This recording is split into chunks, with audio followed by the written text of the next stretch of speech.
From the high desert and the great American Southwest, I bid you all good evening, good morning, and good afternoon across the globe, wherever you may be. It's open lines. Tonight, anything goes, and I mean anything, well, no bad language, and only one call per show. Those are the rules. Otherwise, anything goes. Let me repeat that. No bad language and only one call per show. Other than that, there are no rules.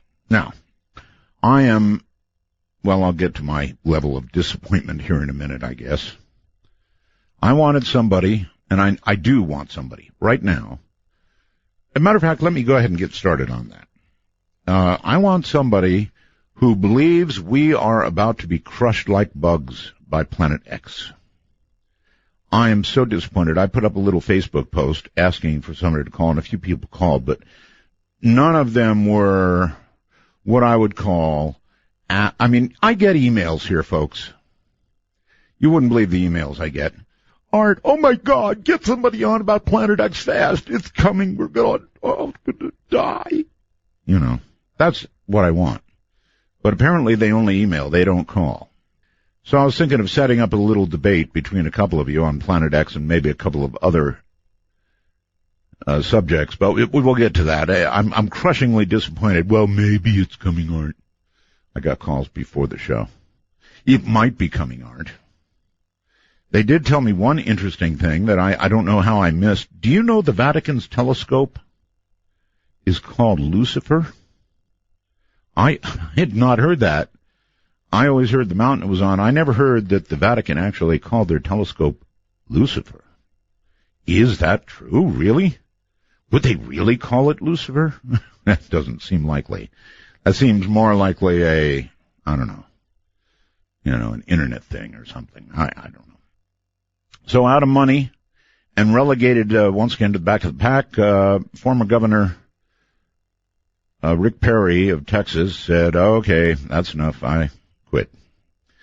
Technically what they say is I suspend my operations.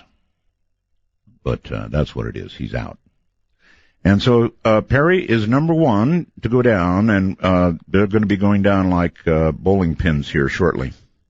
Let's see. From NASA, we have received new pictures, and Ceres has very, very mysterious bright spots in it. And there's a lot more detail now, and they do look intriguingly a lot more like they're completely inexplicable, a lot more like, frankly, city lights viewed from space. Now, as you may or may not know, Richard C. Hoagland follows my program. He will be examining all these in detail, and I'm sure he's pretty convinced we're looking at L.A. there on Sirius.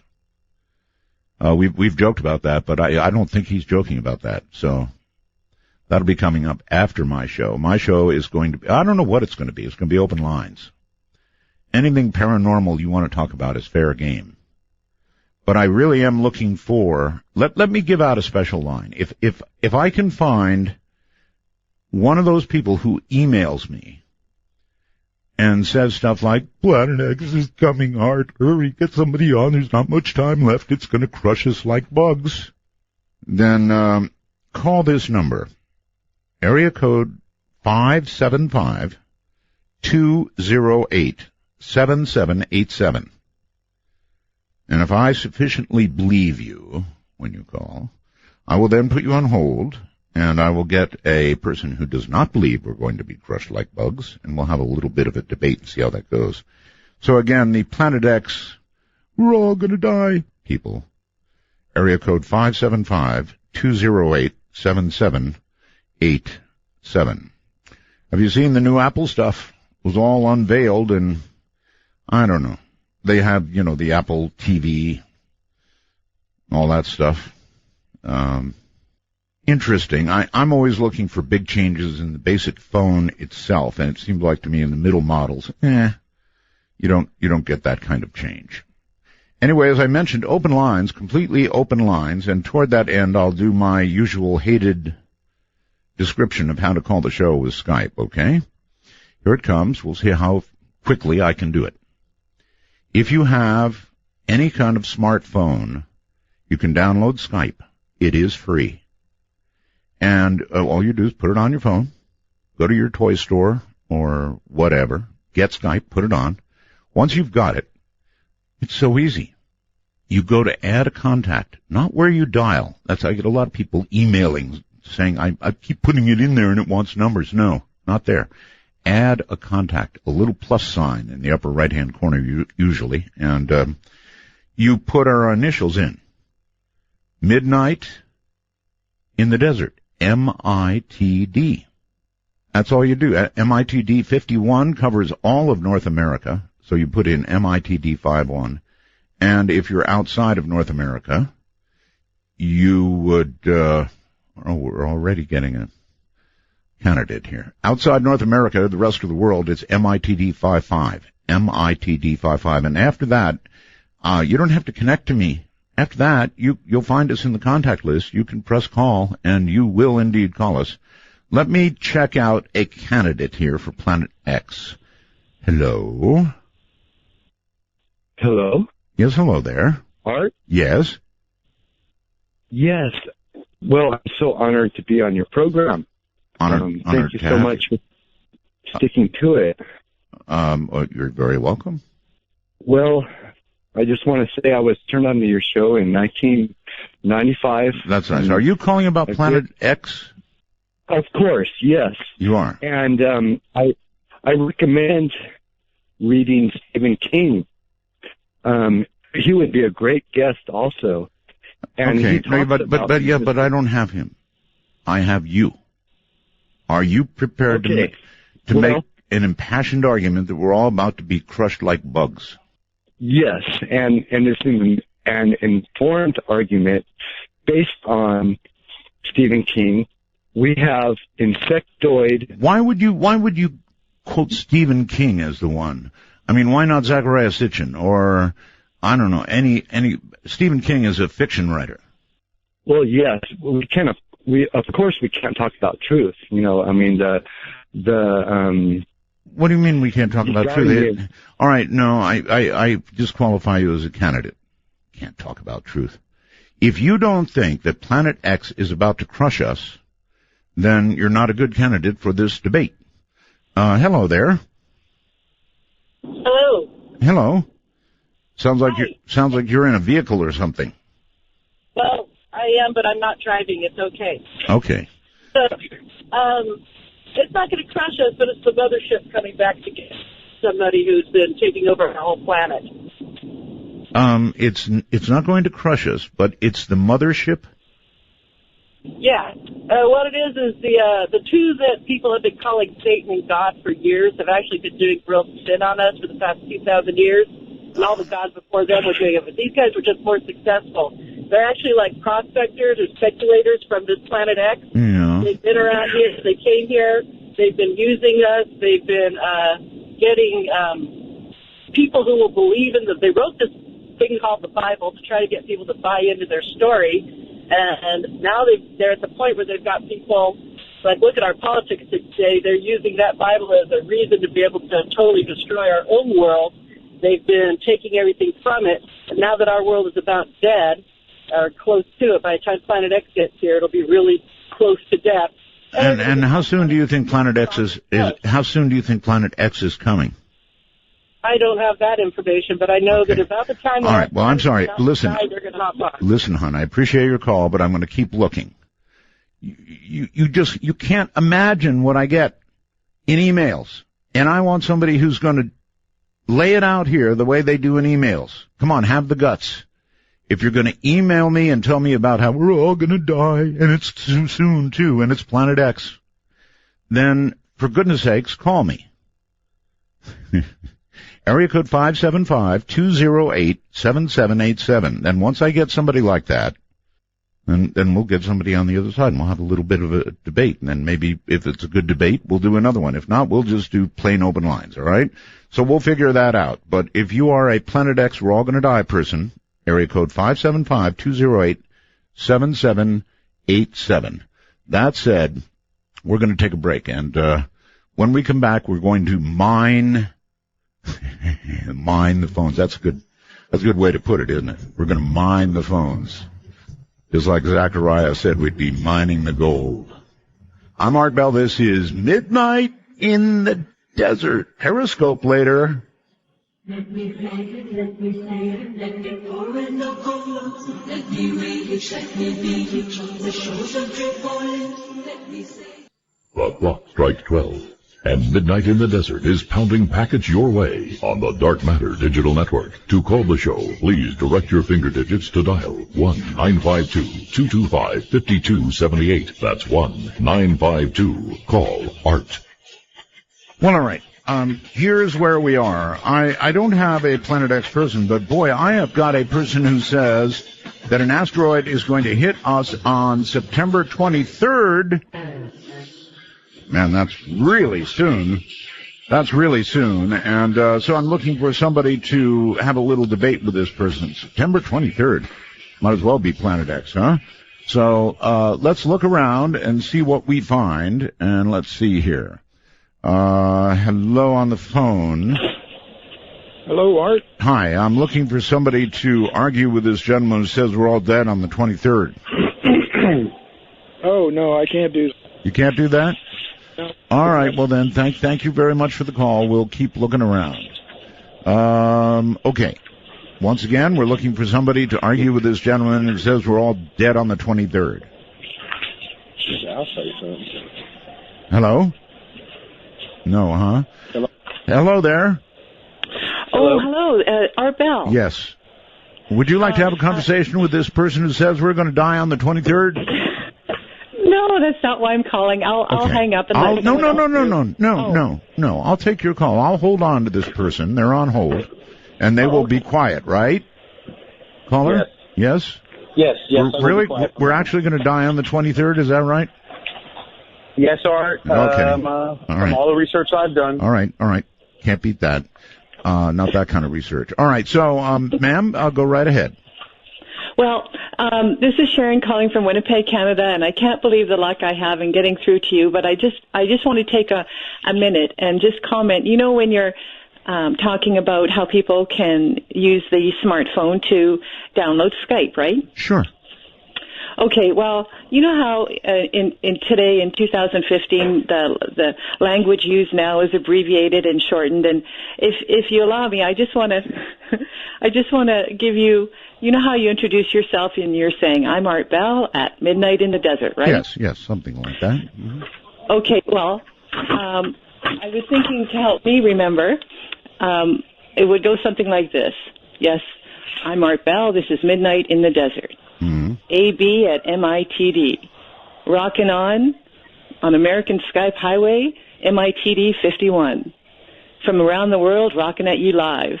On Skype Highway, MITD 55. Yes, I'm Art Bell, rockin' on and rock steady.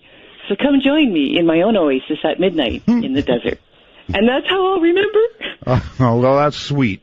Thank you very, very much. Well, thank you, Art. All right, take care. All right, let's go to real quick to Florida and say hello. Hello, Florida. Hello, Art. How are you? I'm doing well, sir. Yes, I'd be happy to debate with this gentleman about the 23rd. All right. What is your first name? My name is Mike. Mike. Okay, someone's breathing into the mics, so stop that. I think it's Sorry about that. We're going to die on the 23rd guy. And what is your first name, please? Ronald. Ronald? Yes, sir. Okay, Ronald. Lay out your case. Mike, feel free to interrupt when he starts getting silly. We're going to die on the 23rd. So that's how many days from now? That's not many, huh? No, not many. In fact, my wife and I have been researching this for many months now, and we are getting out of Los Angeles, California, and heading up towards Mount Shasta on the 13th because we believe the window is going to be, well, it's going to hit on the 23rd, and on about the 25th or 26th, the dust is going to settle, and then things will kind of be back to normal around the 28th. But the asteroid is supposed to hit Puerto Rico on the 23rd. Mike, you're breathing into the phone there. I apologize. Sorry about that. Okay, just don't do that. All right, Ronald. So you're leaving L.A. Not a bad idea anyway. actually. Yeah, we went to Northridge, and then now we're going to go to Mount Shasta. We're going to go up, and we're going to work on getting into Telos, actually, through psychic communication that we've been getting. Really? So we're going to go up to Mount Shasta and wait it out. Then after that, if Florida's still there, we're headed... Florida? Can I ask a question just to clarify? This thing that's going to hit us, how can you possibly know where it's going to hit? That was exactly my question that was going to come out. Thank you, Mike. Well, I've been watching a lot of documentaries and videos on YouTube and reading a lot of different information that say that most of it agrees that the area that it's going to hit is going to be Puerto Rico on the 23rd, and it's supposed to split the United States in half. Some conspiracy theorists think that it might be a Tesla ray that's going to strike instead as part of a government, whatever the global military-industrial complex is doing. But I think it's going to be an asteroid. So does my wife, because one hit Russia in 2014 or 13, or last year, and then one just hit Iran this year. Yes. So I think it's pretty much incoming debris as part of a larger 2.5-mile wide asteroid that's going to impact. Mike? Okay, well, what official information sources do you have that can actually corroborate this besides the YouTube? Because anything YouTube I normally write off, because YouTube has probably told us since 2005 well, I called the Jet Propulsion every other year. I called the Jet Propulsion Laboratory out of NASA to ask them about it, and they would not discuss any incoming asteroid, any asteroid theories. So I went to the only source that I know of that someone would take seriously and called them, and I even have a recording of that video. All right, caller, hold on a moment. What I'm going to do is I'm going to move on to another person to debate you because Mike is heavily breathing into his phone. So let's go overseas to Michelle. Where are you, Michelle? I'm in Japan. In Japan. All right. So you're in danger too. I guess so. I'm always in danger here. In fact, we just had a 5 earthquake in Tokyo Bay this morning. Do you want to debate this guy who says we're going to die? I'll give it a try. All right. Yes. Well, you've heard so far what he's had to say, right? I have. All right. And first of all, I would like to say that I'm not buying it just because that day is my birthday. So there's my little. That's a little weak, Michelle. Yeah, that's my woohoo logic. Recently, though, you had someone on, I think it was you or Richard had someone on that was talking about asteroids and how we measure them and, the chances of them hitting. And they said that the possibility of us knowing where one's going to hit, even if we knew it was coming, would be virtually impossible until it got, within the moon, which at that point it's either going to, it's already too late. 250,000 miles out. Yeah. So, how could they even pinpoint Puerto Rico unless they're using some sort of, really prophecy or some logic like that? That's a good question. How about it? Ronald, is it prophecy that's leading you to all this? Well, honestly, I'm wondering the same thing myself. I'm going only by what I've been finding based on... Hold on. What is all that noise? Oh, it's just some stuff that was moving near me. Sorry. Here, I'm away from the noise. Okay, good. But consider this quote. The powers that be will teach you how to live in television and hide the truth in movies. So I started doing research in some movies by major producers like Steven Spielberg and J.J. Abrams and started looking at the signs in these movies.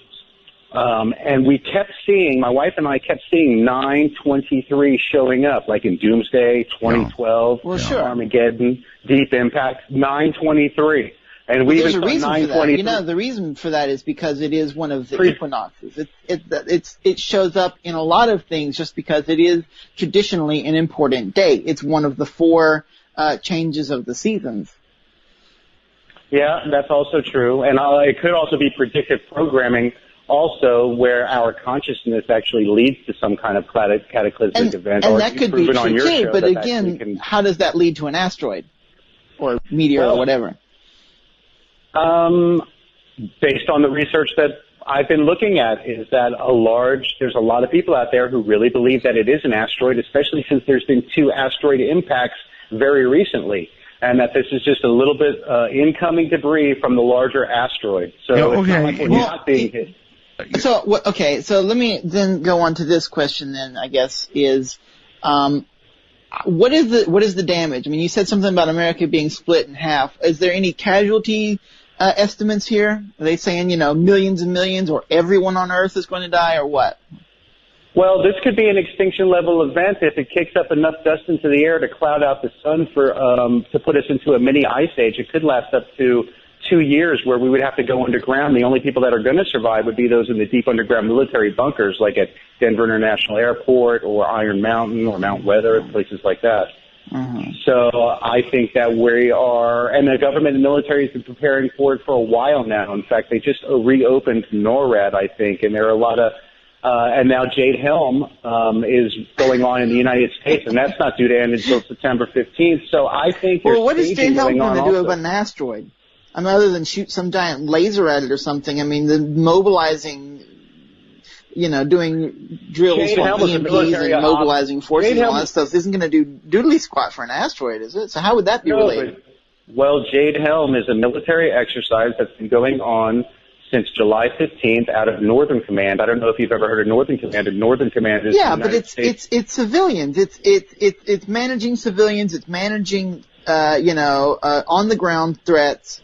It's not, I mean, it's you could make the argument that it's, revolutionary takeover kind of stuff, but it's not something that's going to affect an asteroid. If an asteroid hits, it doesn't matter what kind of tanks or military or what you've got on the ground, it's gone, right? So how does that affect? Well, I'm not saying, I don't think that they're in place to protect us from the asteroid. I think they're in place to handle the aftermath of the impact. But if what you're saying is, near extinction level, ice age and all that kind of stuff, they're not going to do anything. If they're the government and they know this is going to happen, what they're going to do is they're going to get their butt off the planet. They're not going to fool around with Jade Helm. How are they going to get off the planet? Well, I mean, if we're going on these conspiracies and all this kind of stuff, that they know that this is asteroids coming and they're doing all this preparing and all this stuff, don't you think that they would, if all this is true, don't you think that they have some sort of method to get off the planet? Oh, I certainly agree that they're 50 years beyond any of the technology that we know of. I worked in the Department of Defense and the intelligence community for 13 years and held the top secret clearance, and I understand what's really going on behind the scenes. That's why I don't trust our government that they would tell us what's going to happen. Wouldn't it make sense, instead of spending these vast amount of resources years in advance to do this big military exercise when you know that this asteroid or whatever is coming, wouldn't it make sense to channel all your funds to just getting off? Or getting, even if it's just like a small group, one of those, what was that? You're looking that at documentary funding and in the financing 70s from a civilian BBC, perspective. the fake one. Okay, one at a time. Ronald, Sorry. What was that? I told her that she's looking at funding and financing from a civilian perspective. The military government, they write the checks. Money isn't really an issue to them. Don't you know that the IRS just lost $11 trillion that they refuse to take any responsibility for? It's not about money. But I guess what I'm saying is that I don't see how Jade Helm could be connected to this. Because it seems to me like if this is as big as everyone's saying, you can kiss your butt goodbye, who cares? There's no need for Jade Helm. If this is what you're saying is going to happen. Well, let's say Jade Helm is supposed to end on September 15th, and by the way, the Pope is coming to the United States to meet with the United Nations on the 23rd of September. But let's just say the government does tell us, hey, we've spotted an incoming body that's an extinction level event type of an asteroid, and all hell breaks loose. Now they have to, and a lot of people know that there are these deep underground military bunkers and safe places to go underground. But do you really think they would tell us if they knew it was going to happen, if they knew it was going to hit, and it was game over and there was nothing they could do about it? Do you really think they would even bother telling us? I think they would be forced to when basically novice astronomers and civilians start coming out saying, hey, we're spotting this in the atmosphere and it's heading. Well, then where are they? We're 15 days away or less. Where are they then? Where are the amateur astronomers and all that stuff saying it? There are other than on YouTube. Exactly. Where else are we supposed to find them? The news media isn't going to report them because they don't want to assert anything, and the news is controlled by the government corporations. There's 6 major billionaires that control all the news. They're not going to let these amateur astronomers come on and start running those kinds of stories, even if we know and I know and whoever else knows is out there in the streets even picketing and holding up. Okay, look, you two are great. Can you both hold on through the break here? Sure. Okay, then hold on. Be noise-free and... Oh, man, that's just a few days. We have such a short time to live. He's moving. I'm staying. God, I had fun. I'm keeping my mouth shut. Drums are going tonight, and she hears only whispers of some quiet conversation. While midnight sweeps across America, you've found an oasis for the mind. To call Midnight in the Desert, please dial 1-952. Call Art, that's 1-952-225-5278. Oh, baby, we've got a good one going on. We've got Ronald on the phone in Southern California, and Ronald is convinced that we are about to die. In fact, in 12 days, on the 23rd, he says, an asteroid will smash into us, destroying the United States, or cutting it in half, at the very least. And I guess and it's going to hit Puerto Rico, right, Ronald? Yes, Art. And this hard evidence comes from YouTube. Yeah. And then now we're mixing movies. Yeah. Even TV shows. No, you're committed. I'm giving it to you, Ronald, baby. You're committed. Okay. You're picking your stuff up, you're packing it up, and you're leaving. Yeah, exactly. So that's how much you believe. We're leaving. My wife and I did our packing list 2 days ago, and we just went shopping yesterday and today. We've got all our supplies, and we're getting our tent ready. We're going to all right. Ronald, hold on. Yeah. Do you think Michelle is safe over there in Japan? Oh, Japan. Yeah. I think everything's going to get flooded out. It's going to cause the. Well, Japan is an island, I guess. I don't think anybody's safe. Anybody who's above ground, who's less than 1 mile above ground. And Jade Helm, right? Yeah. Yeah. Jade Helm going to take control of all of us. All right, Michelle, you're back at it.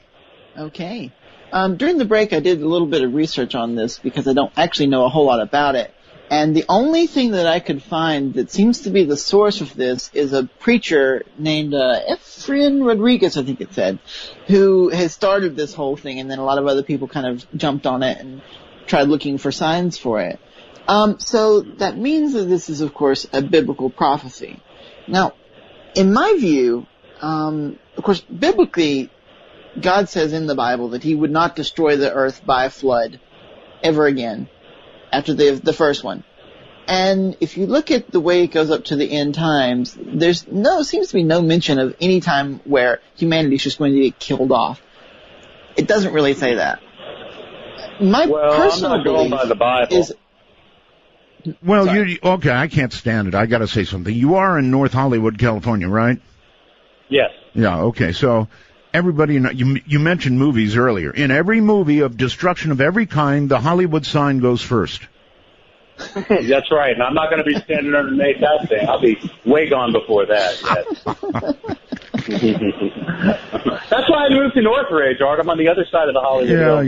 Yeah. My number's from North Hollywood. That's where I started. Then I lived in the Valley a little bit, and I lived in Hollywood. I lived in East LA, which, if you're a gringo, do not do. And now I'm in Northridge. Okay. Well, I mean, you're dead anyway, on the 23rd, right? Well, no, I'm going to be safe because I'm going to be underground. My wife and I and our dog and our cat, we are going to be underground. We've been planning for this for some time now. We've been actively receiving communication. We're working on getting in there and being received by the Telosians. I mean, the ground could close on you. I mean, you're not completely safe just because you're underground.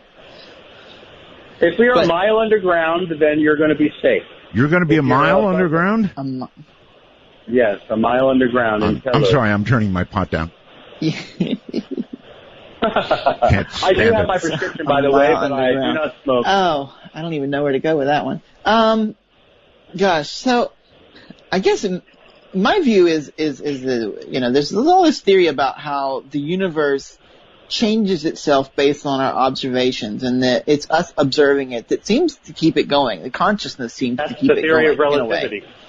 Right. Well, my question That's what I mentioned at the beginning. If you killed off all the people, if you killed off all the consciousness, would the universe even keep going? How could the universe even sustain that?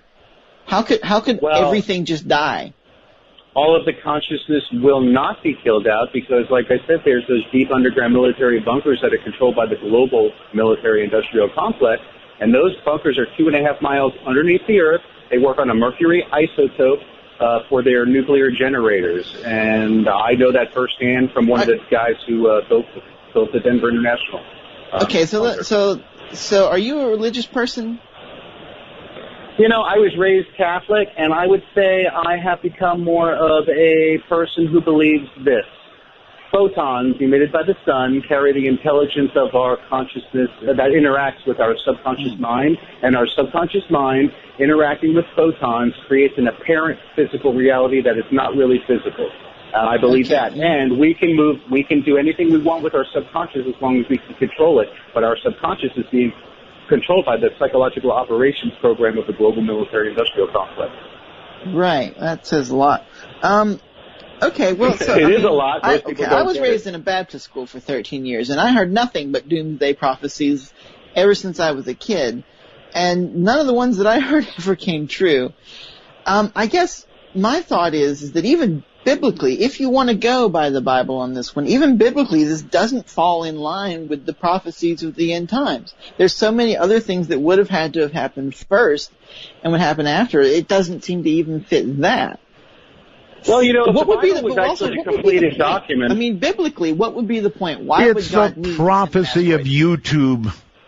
Well, yeah. What would be the point of allowing this to happen? Is that what you're asking? For God, yes. If you're saying, if the theory that of the guy who created this is that God is sending this asteroid, why? Well, that would be if God is sending this asteroid. Have you ever heard of the term Ordo et Cal? I know you're saying if God is sending this asteroid, but the guy who created the theory is saying that God is sending this asteroid. So I'm asking you to respond to that. Ronald, give us evidence that, I mean, the 23rd, we'd already be able to see it, right? Well, the best evidence I had of the recent asteroids that struck, one in Russia and one very recently in Iran. That's not evidence of something coming. That's something already that came. I do not have firsthand evidence from an astrology point of view where I've looked in a telescope and seen this body moving at me. No, all right, so Michelle, I'm sorry, I can't stop myself. Listen to me, Ronald. If you have first-hand evidence of anything, or if you don't have it, I'm sorry to say, if you don't have it, then you should not be packing your car and getting ready to haul your wife. And do you have children? No. All right, but yourself and your wife off to a place where you think you might survive this thing. How are you going to feel if it doesn't happen?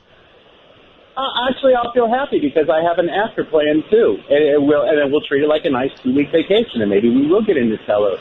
But at least I know I will give myself the best chance to survive. I'm not tied down to a job. I'm a writer, movie maker. I write books about this kind of thing and make movies about it. Okay, there we go.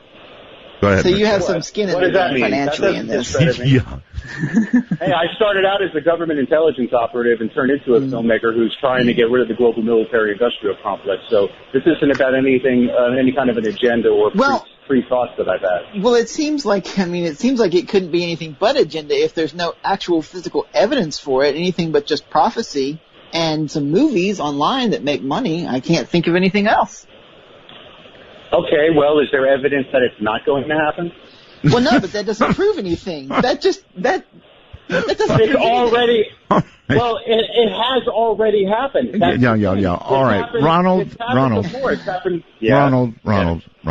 thank you. And Michelle, thank you. I'm not sure where we're going with that. I'm not sure you can make a case or should even try to make a case that rocks have fallen previously and therefore it is going to happen. I think he's still going to pack the car up and go. All right, we may do some other debates as the night goes on. I have endless topics that we could debate.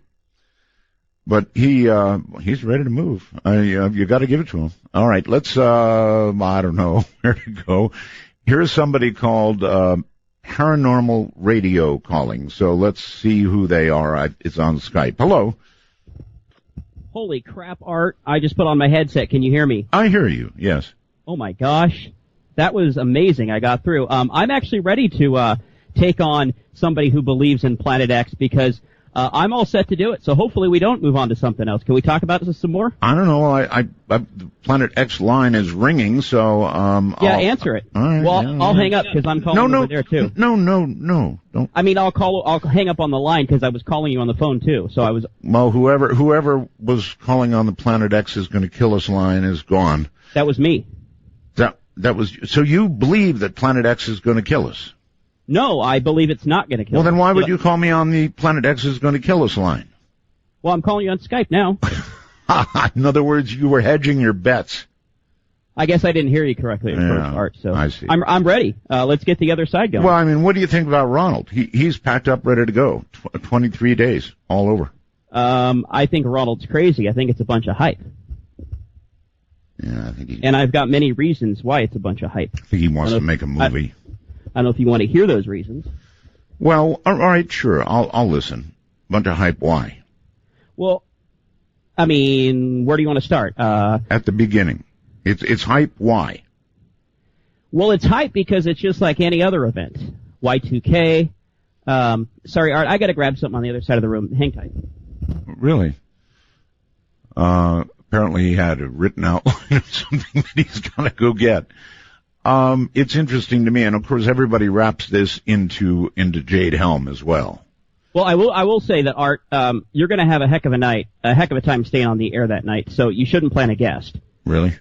But let's start with this fact that, there's more than 1,500 of these potentially hazardous asteroids that are already out there. Yeah. If you want to talk about the TC4, that's expected to hit us in 2017. It already missed us in 2012. Wait a minute. Which side of the argument are you on?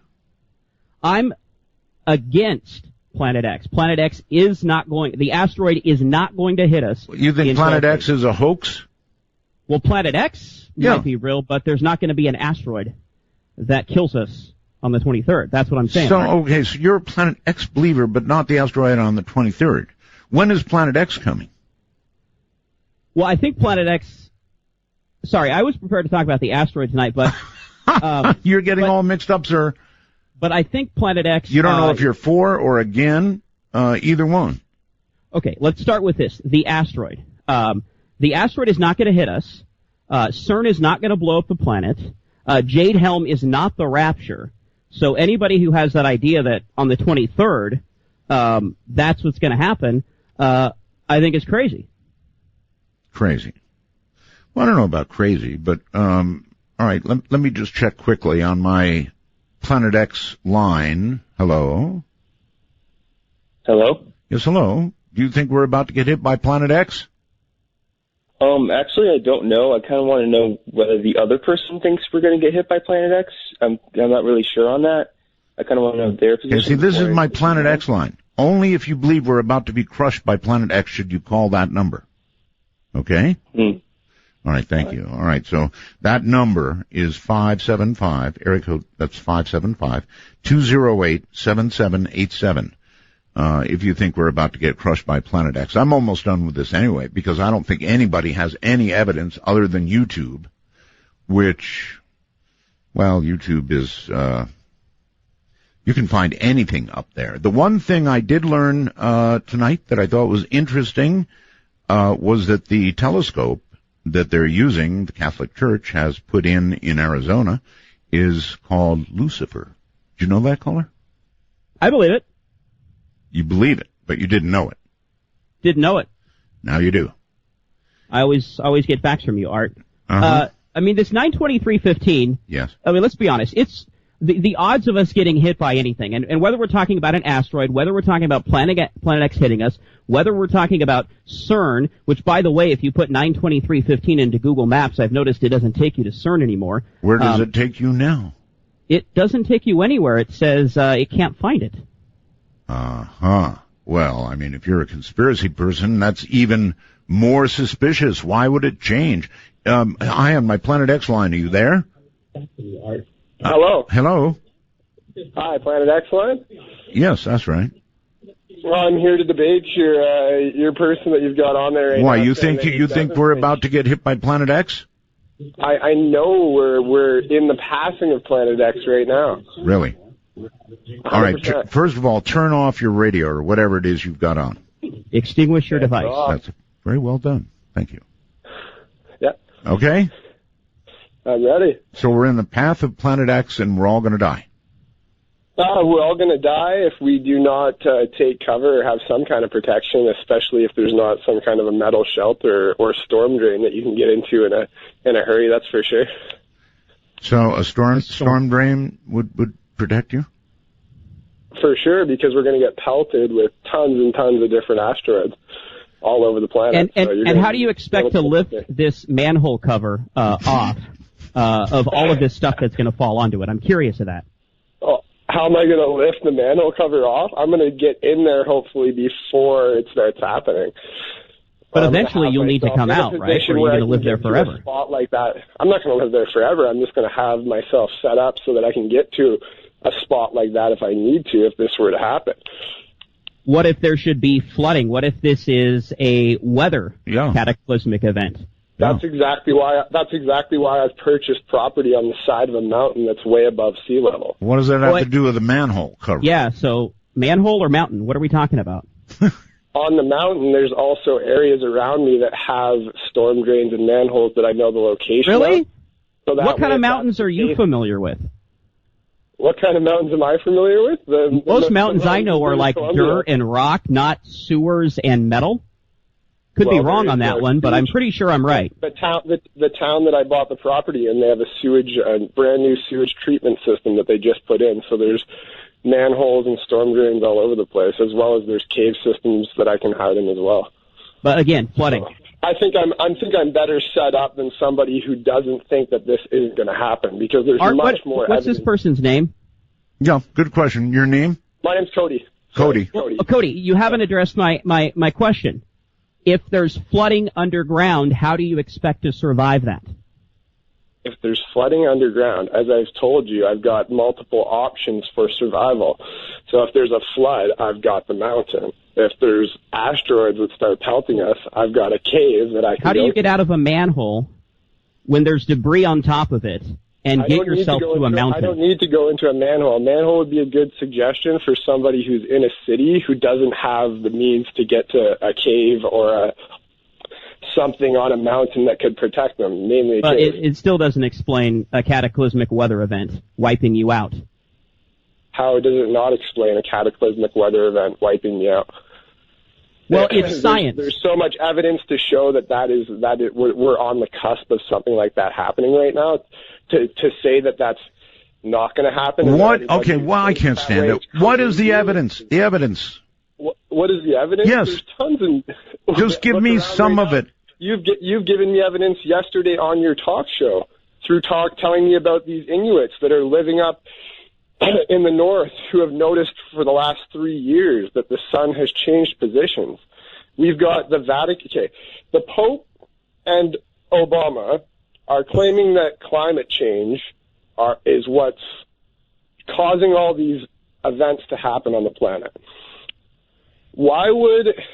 I'm not going to trust Obama, who's standing there looking like it's a PR campaign on a glacier telling me that global warming is being caused by humanity, when the Vatican has a telescope in Arizona, named Lucifer, that they had to fight very hard, named Lucifer, to build, that they've had for over 10, 20 years now. It's the biggest infrared telescope in the world. What are they looking for? Why they're telling us it's our fault and it's global warming? They know something bigger is going on. Do you honestly think it's good advice to tell people to go into a manhole when there could be when there could be tsunamis coming over, and the manhole would fill up real quick, right? Personally, it is good advice from evidence that I've heard from people back let's have you do that. Let's have you test that out. and then I'll fill it full of water and to see how long you last. We could do that right now.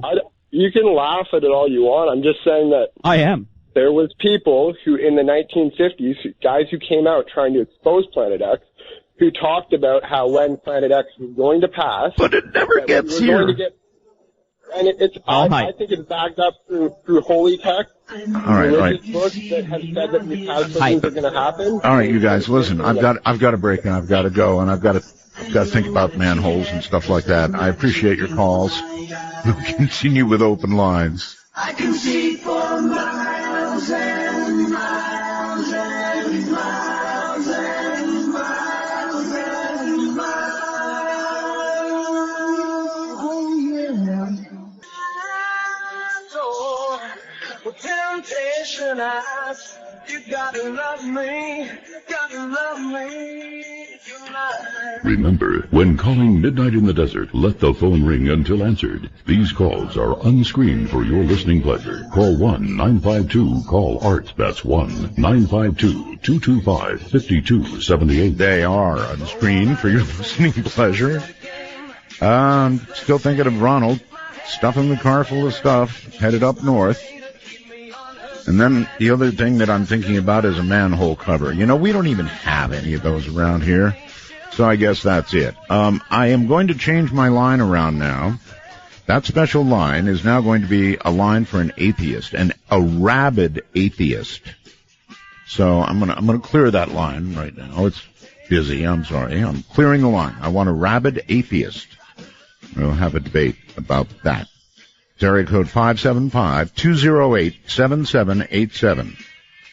Otherwise, we're going to go through open lines and just talk to random people as we go. Hello there. You're on the air. All right, this is Kevin, Colorado Springs. Hey, Kevin. I've got the absolute killer reason why this asteroid is not going to happen. Ronald himself said it. The Pope is coming to America on that same day.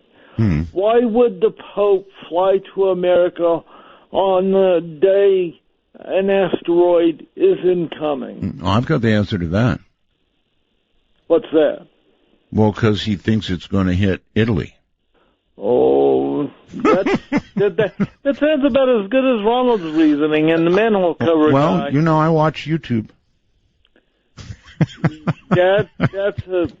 I mean, that would be the reason why the Pope would clear out of Italy, right? I mean, you got to give me that. Yeah, but then there are so many other places to go that would be more well protected than New York City in the middle of a disaster. This is true. I saw ex-mayor Giuliani was interviewed a number of times on CNN today, and he now states that New York is much safer than a lot of other places in the country, cities. Well, that may be true, but we've seen what happens when the lights go out in New York, and it's not pretty. I'm here in Colorado Springs where NORAD is, and I would much rather be here in Colorado Springs. Well, you're like at when ground. the lights go out. Yeah, you're at like ground zero then, right? Yeah, so when the lights do go out, you need like 2 manhole covers. Probably more like 20. All right, thank you. You can't imagine. The reason I did this is, again, because my email is just absolutely peppered with people who say, Art, it's coming, Planet X is bearing down on us, we're all gonna die. And I thought we could get these people on the air, but they don't come on. I admit we did get Ronald, and he's probably in motion by now. On my special line, you're on the air. Hello. Hello. My name is Ian Joyce. We don't take last names on the air, so just Ian? That's fine. Okay, yeah. That'll have to do. What's on your mind, Ian? Oh, it was just, the whole entire Nibiru, I'm sorry? X thing. It's the whole entire Planet X thing. It was just, it's stupid. I mean, because what's this Planet X? Okay, well, all right, but see, this is now my atheist line, Ian, so you'll have to call it. I know it's stupid. It seems stupid to me too, but one day, it may not be. One day, one of these things may happen. Of course, none of these people would be around to say, I told you so, or anything like that. No, unless they had the right manhole cover, I guess. Hello there, you're on the air. Yes, can you hear me? I can hear you just fine, yes. Where are you? Okay. I'm in Baton Rouge. Excellent. Welcome to the program. Okay, hey, is this open lines, or do I have to discuss Planet X? No, it's open lines now. Okay, I have a request for you, Mr. Bell. Sure. Okay, I used Ouija boards in the past. I know you had a story that you don't want to discuss your experience with a Ouija board. No, I won't correct? talk about it, right? You don't want to, right? No, I won't. Can I make a suggestion? Yes. Okay. Could you record that story in detail, and then upon your passing, you release it publicly on your website? No. You don't want to? Okay, I respect that. Hey, I want to say thank you for all the years of great radio, and I appreciate it. Oh, you're very welcome. Have a good night. Thank you for calling, and take care. No. What happened with the Ouija board was not good. I'll go that far. I'll just say not good. Okay? And I'm going to leave it at that now, and probably forever. Hello on Skype. Art. It just says disconnected 76. Right. Are you disconnected? It feels that way sometimes. I understand. All right, so what's up? Well, since it's open lines, I first of all just wanted to, of course, like everybody else, welcome you back to the radio. Thank you. But what I was really wondering is, over the years, we've heard so many stories on your show about alien encounters, and of course, you're seeing the object above you. Yes. I was curious have you ever been shown anything or been told a story that you felt that you could say was 100% there has to be, this story is true? Yeah, the one I told you about the craft I saw. I mean, honestly, what else, otherwise it's stories on the phone, right? Whether it's from guests or callers or it's any secondhand knowledge, is exactly that, secondhand or third-hand knowledge. When you see something and experience it yourself, then 100%. Well, I can relate to that a bit because my wife and I recently moved up into we're in Minneapolis, and we moved up into a high-rise apartment, and so we can see miles and miles out at this point. Like the song I play. And there you go. But you don't have a manhole cover up that high, do you? No, I don't. But I have a garbage chute. I guess that would probably be just as safe as that could.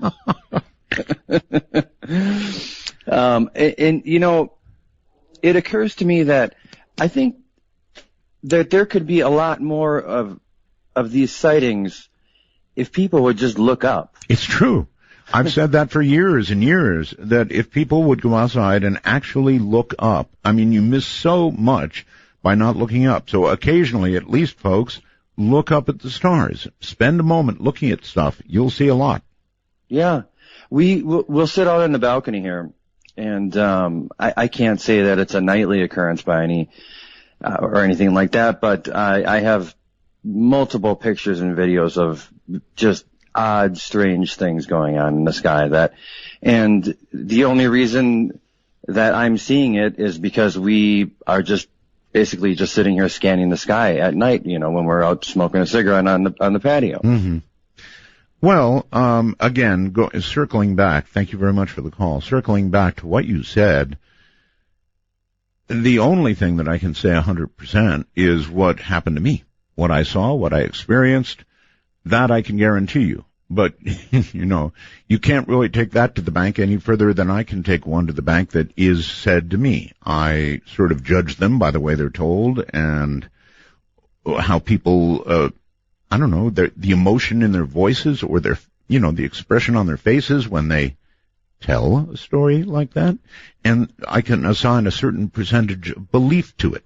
But the only thing that you can say you absolutely believe in is something you experience yourself. Let me go to my special line. I think it's Denver. Hello. Hello, Art. You wanted a rabid atheist, correct? Oh, yes, I did. Is that you? That is me. They call me Devil Britson on Twitter, but it's only because I lived in Iowa, and growing up and not believing in God in Iowa, everybody just assumed you're some sort of Satan worshiper. Okay, so I don't think you're a Satan worshiper, but you would say you would say conclusively there is no God. I honestly, I have to go ahead and say that because... Okay, all right. Hold on then. All right, now I want somebody to debate that. I doubt that's going to be hard to find. But I want a good, lively debate. So we've got ourselves...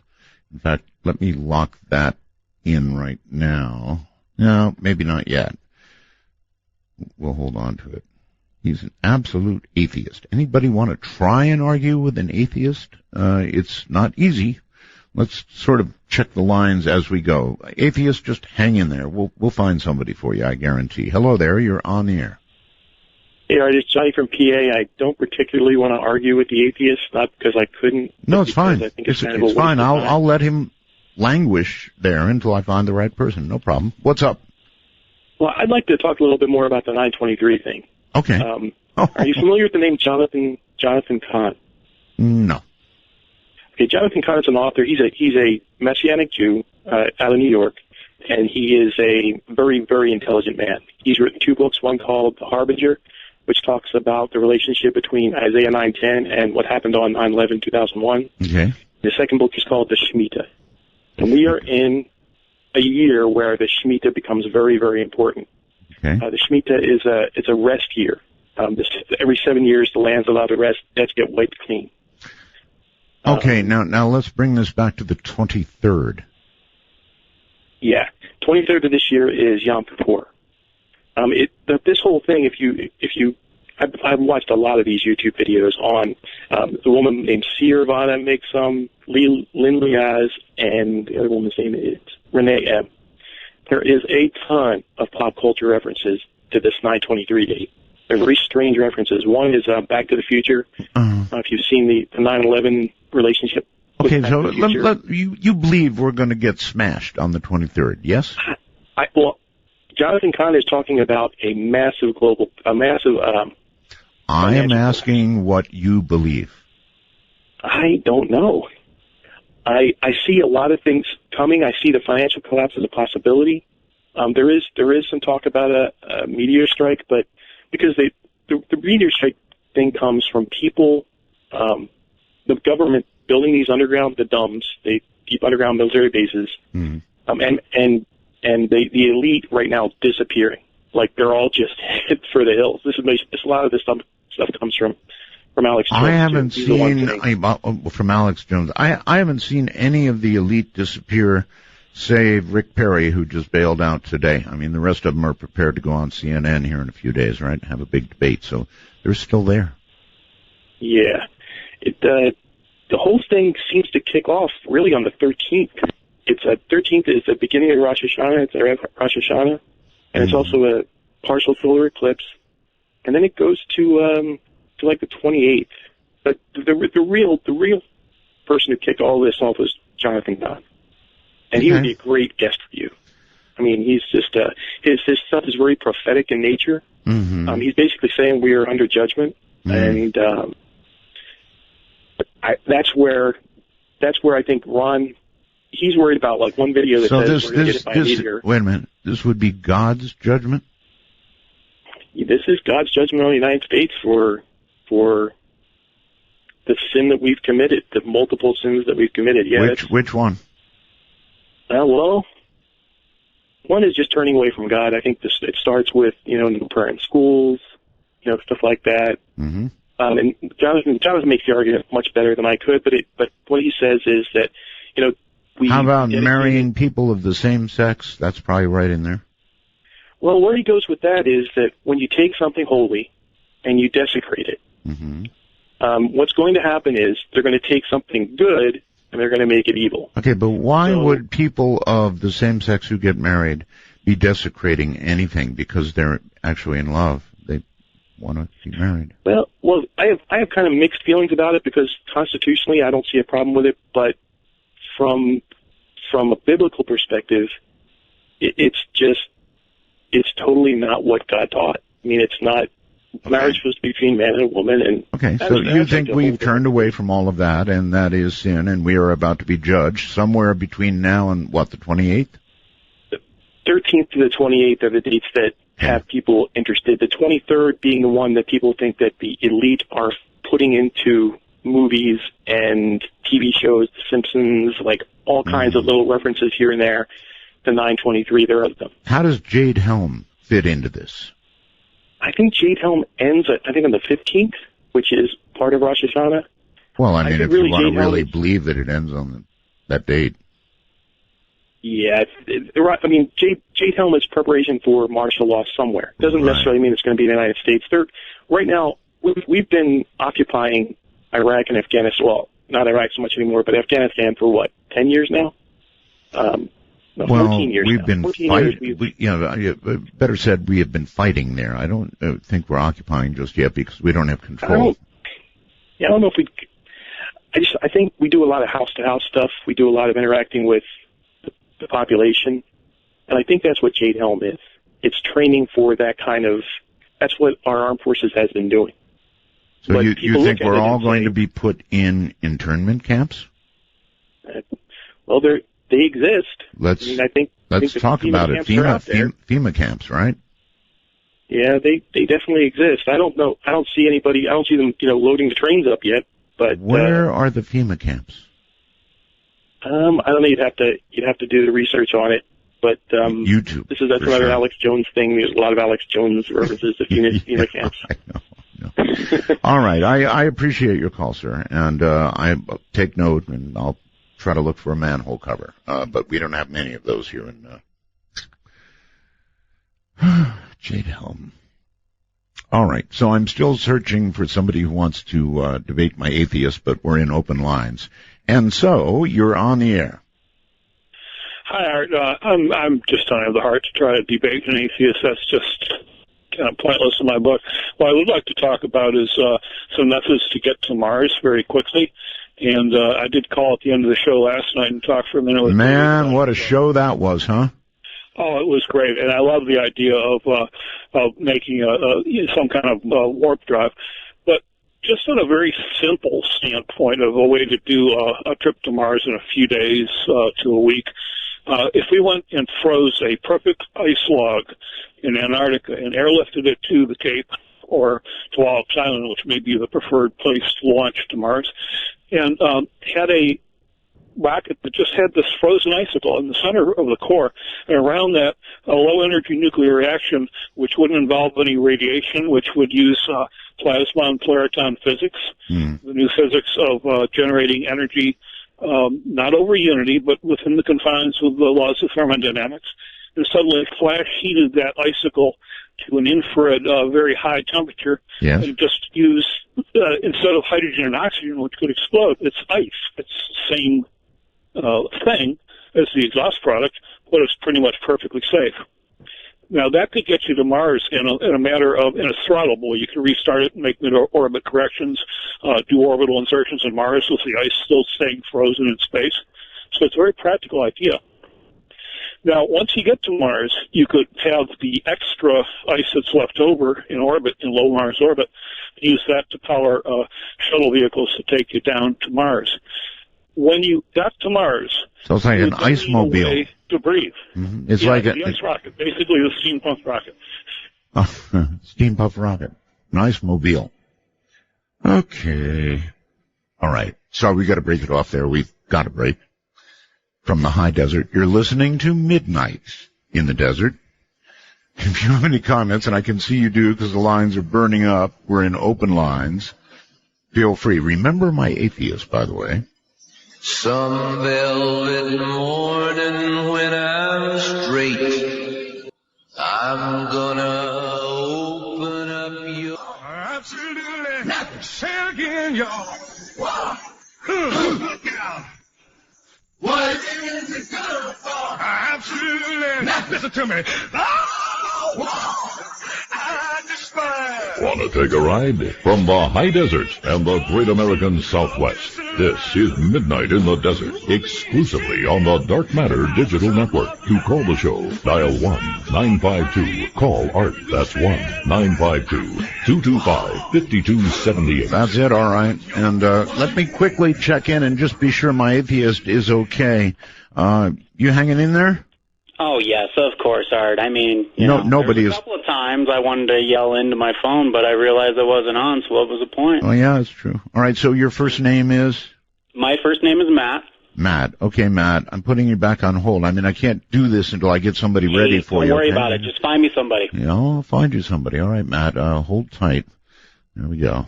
Okay, let us continue with open lines with, I don't know, Lawrence, on Skype, I guess. Hi, Lawrence. Hi, am I there? No, you're here. Oh, well, great. Well, I had a couple things I thought people would be interested in. Okay. I'm getting an echo. Hang on just for a second. I got to check something. It'll take 1 second here. Hang on, Art. All right. Oh, boy. I'm using a smartphone to do both things, and the smartphone's smarter than me. Well, you've got what, the show running? Is that what it is? When I was a child and up to my 30s, I had lots of deja vu. Mm-hmm. And now I still have them, but less. And in one case, I got into an argument with someone, and when it happened in real life, in the deja vu, I had an argument. Yeah. In real life, I simply didn't say the words that caused the argument. So, my theory is that, maybe there's this big plan, but you have the choice to change things in that plan. It doesn't have to be a certain way. You don't have to kill your wife. You don't have to hurt anybody. Or you could land speed record. So I just think that the future is not set. It might be an outline, but not set. I don't think it's set either. And the other thing that I wanted to tell you about is in 1963, when I was a young kid, I was an amateur astronomer. And I'd go out almost every night and just, look at the moon, look at the stars, whatever. You haven't seen this thing coming in to squish us on the 23rd, have you? No. No, this is my long gone memory. Uh-huh. I saw, I lived in eastern Ohio in a little town called Lisbon. It's about 40 miles west of Pittsburgh. Yes. South of Youngstown. You might know where it is. County seat. I saw 2 nights in a row, 2 zigzagging lights above my home. Can't beat that. We're talking, I'm sure it was our stuff playing, tactics. They were probably up there trying to figure out, when you zip around like that, there's got to be different tactics, right? That's what was it at high speed? Oh my God. I mean, I couldn't make out the vehicles. It was twilight. And so my theory there is that they're so far up is that the sun was still shining on them, illuminating them to me, so I could see them, and they're just zigzagging. Airplanes don't fly in zigzags. My question again. Just doesn't do that. My question again is, was it at high speed? Well, I'm thinking really high speed because they're like that at that distance and at those angles, they must have been going 10 miles at a shot. Okay. All right, I've got it. Well, what I would say is, if that's what you had, you would have somebody inside that was jelly. Now, if they were a human, they would be just, jelly. You can't make sharp turns going really fast without turning biological mass, as we understand it, pretty much into, jelly is a rough term, but you get the idea, right? Let's go here and see what we've got. Hello. On the phone. Hello. Yes, hello. Hello, Art. Right. Turn off your device, please. Okay, yeah. My goodness, I'm guy. Totally sorry. Yes, okay. It's all right. There you go. Sorry. Hey, Art. Thanks for taking my call. Sure. This is Nathan from Asheville. Yes, Nathan. I mean, I guess I'm the son of a Quaker clerk. I grew up I would have some questions for your atheist.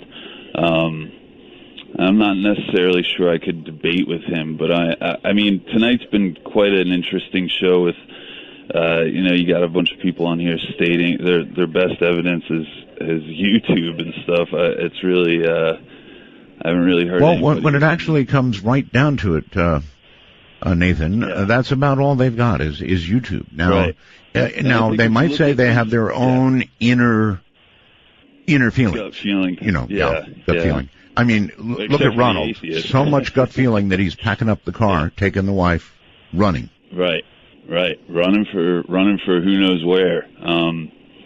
Up north. Well, I mean, I kind of tend to think sometimes the benefit of all this apocalyptic obsession may make people actually live like a more focused life. If they think that maybe they only have a week to live, maybe they'll actually get up and do something. That's a good point. Yeah, I kind of think that's the only positive. Oh, you know what? I'm so out of time. Hold on. I'll bring you back.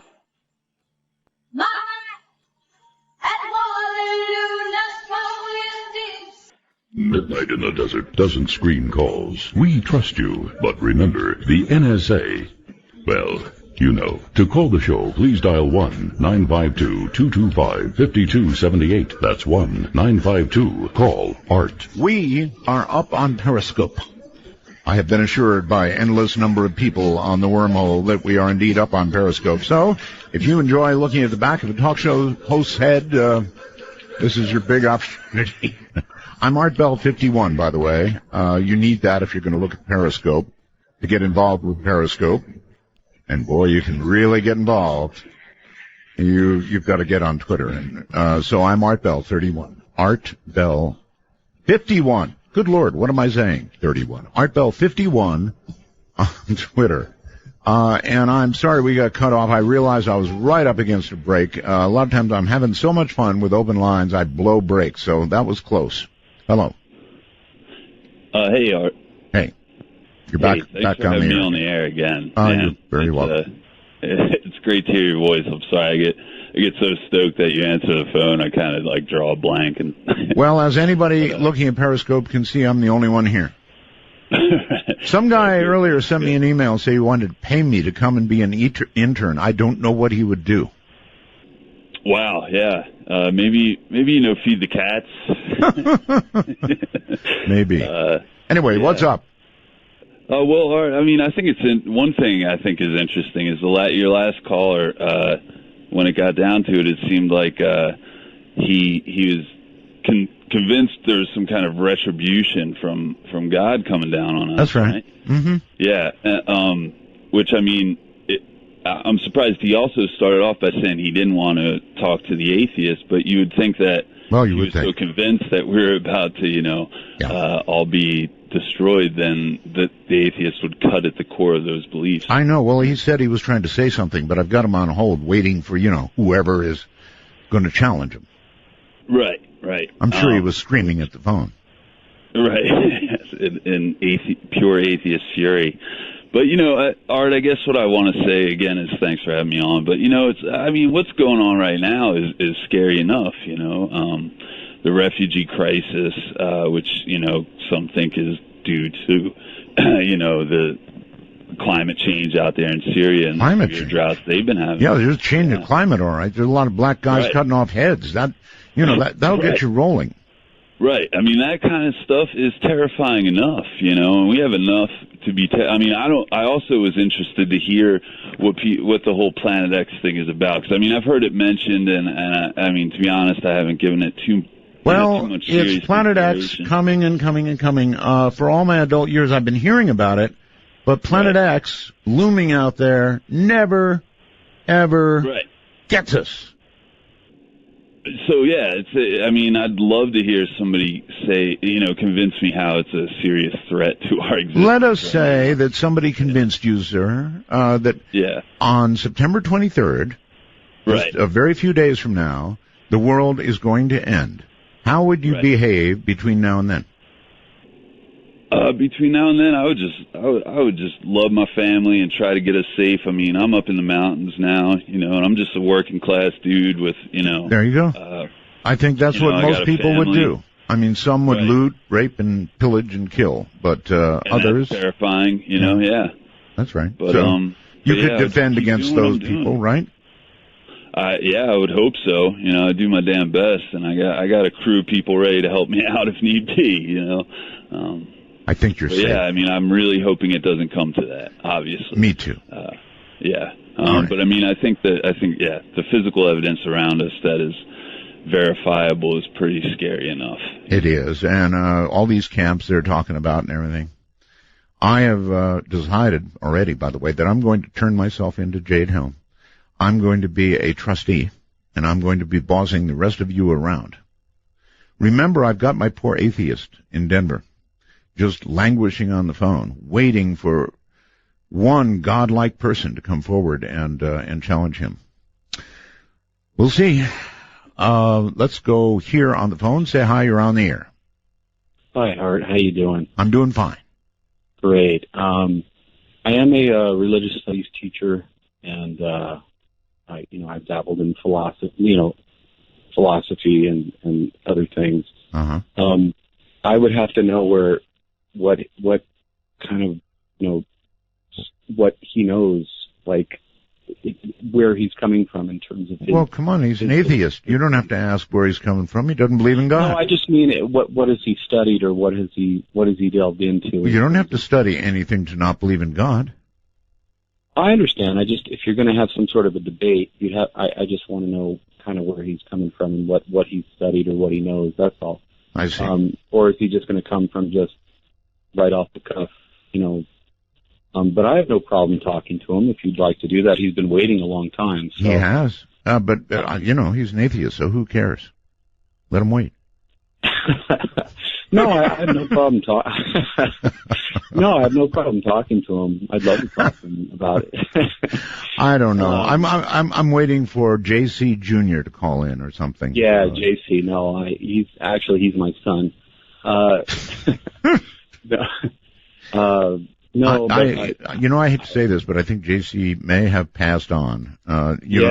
They're making all kinds of excuses for him. I'm connected to him actually on Facebook, and I keep hearing from Petunia or whatever her name is that he's off and they're searching for him. But I think he's... Well, we've got the Sunday school teacher, and that's not me. I understand, and he may make it in. He's actually, he kind of sounds like JC, doesn't he? You can hear it. When he grows up, he could be a JC. All right, thank you. I'm going to keep looking. I want somebody, really ready to go at an atheist. I mean, this guy sounds like good stuff. All right, let's go. Goodness, we have such a choice. Let's go overseas. Michael, hello. Hello. Hello. Hello. Can you hear me? I hear you. All right.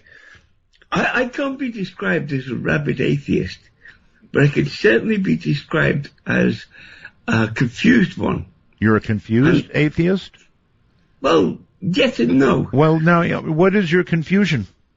Well, I watch these born-again Christians getting more and more anally retentive as the world gets more and more confused. Actually, that's what I need, is a born-again Christian. Where are you? Well, I'm in England. In North Tyneside. You're not born again, huh? Well, no, but having said that, there's obvious evidence of these Satanists getting more and more, or growing more and more with their influence. Yes, it was Father Malachi Martin who said that he believed that the influence of Satan is up 800%. Yeah. And then there is these these New Age people that are getting weird. The more exposure they get. Now I'm confused because I don't know where to stand. I was brought up as a Catholic and left it at 15 years old when I discovered I was being conditioned, not educated. But over the years, I've learned that there is a spiritual dimension behind us all. Now, what I'd like to say to your guy, he's he's a rabid atheist, and none of us, anybody over 20 years old, can't turn around and say, "Excuse me, but there isn't something bigger than all of us out there." I'm an atheist because I can't hang me. No, wait a minute. Earlier, you said you were confused. Now he doesn't want to go anywhere. Mm-hmm. And I can't see that. Any human being with an ounce of sense has got to have been able to share that commonality that is there for all of us. And it's a big thing that comes But the question is that commonality God, or is it just, living here on Earth? I think that's a fair question to ask. All right, let's continue, see where we go. Actually, we've got somebody else overseas, so let's try that. Looks like Stephen. Hello, Stephen. Hello? Yes, hello, Stephen. Yeah, I'm turning off my... That's good. Device. Thank you. Okay, Art, hi. Wow, great. I'm calling you from Mexico City. Mexico City, really? Yeah, I'm a New Yorker, though. Okay. And I think it's germane to this topic because I decided to take 1 month and stay where it's almost 9,000 feet above sea level. And you're doing that because you think this month is... Something, yeah. Something. Yeah, something. And, yeah. So yeah, you're definitely. 10,000 feet up above Mexico City? I'm sorry? You're like on a mountain 10,000 feet above Mexico City? Oh, no, Mexico City is between 8,000 and 9,000. It's almost 3,000 meters. All right, so you're on a hill. No, Mexico City is that. I got that. You're on a hill in Mexico City. Oh, yeah. So, okay. I think if something does slam, the probability that it will hit water is great, only because of surface area. And tsunamis are a problem. They are. So logic would have it that one should stay away from the coastline where I live. The truth of the matter is, you moved this month down to Mexico City to avoid what you think is going to be a global, catastrophe? Yeah, well, I have a house in Mexico City. I mean, it's not that I moved, but I have a house. Okay. In Mexico City. For business, and I decided just to do an extended stay. Mm-hmm. Yeah, I'm shocked. I guess I'm running into more and more people like yourself that are actually have made physical moves, easy or hard, because they think something awful is happening. And this is from the basis of pure rationality. I mean, I'm not a kook.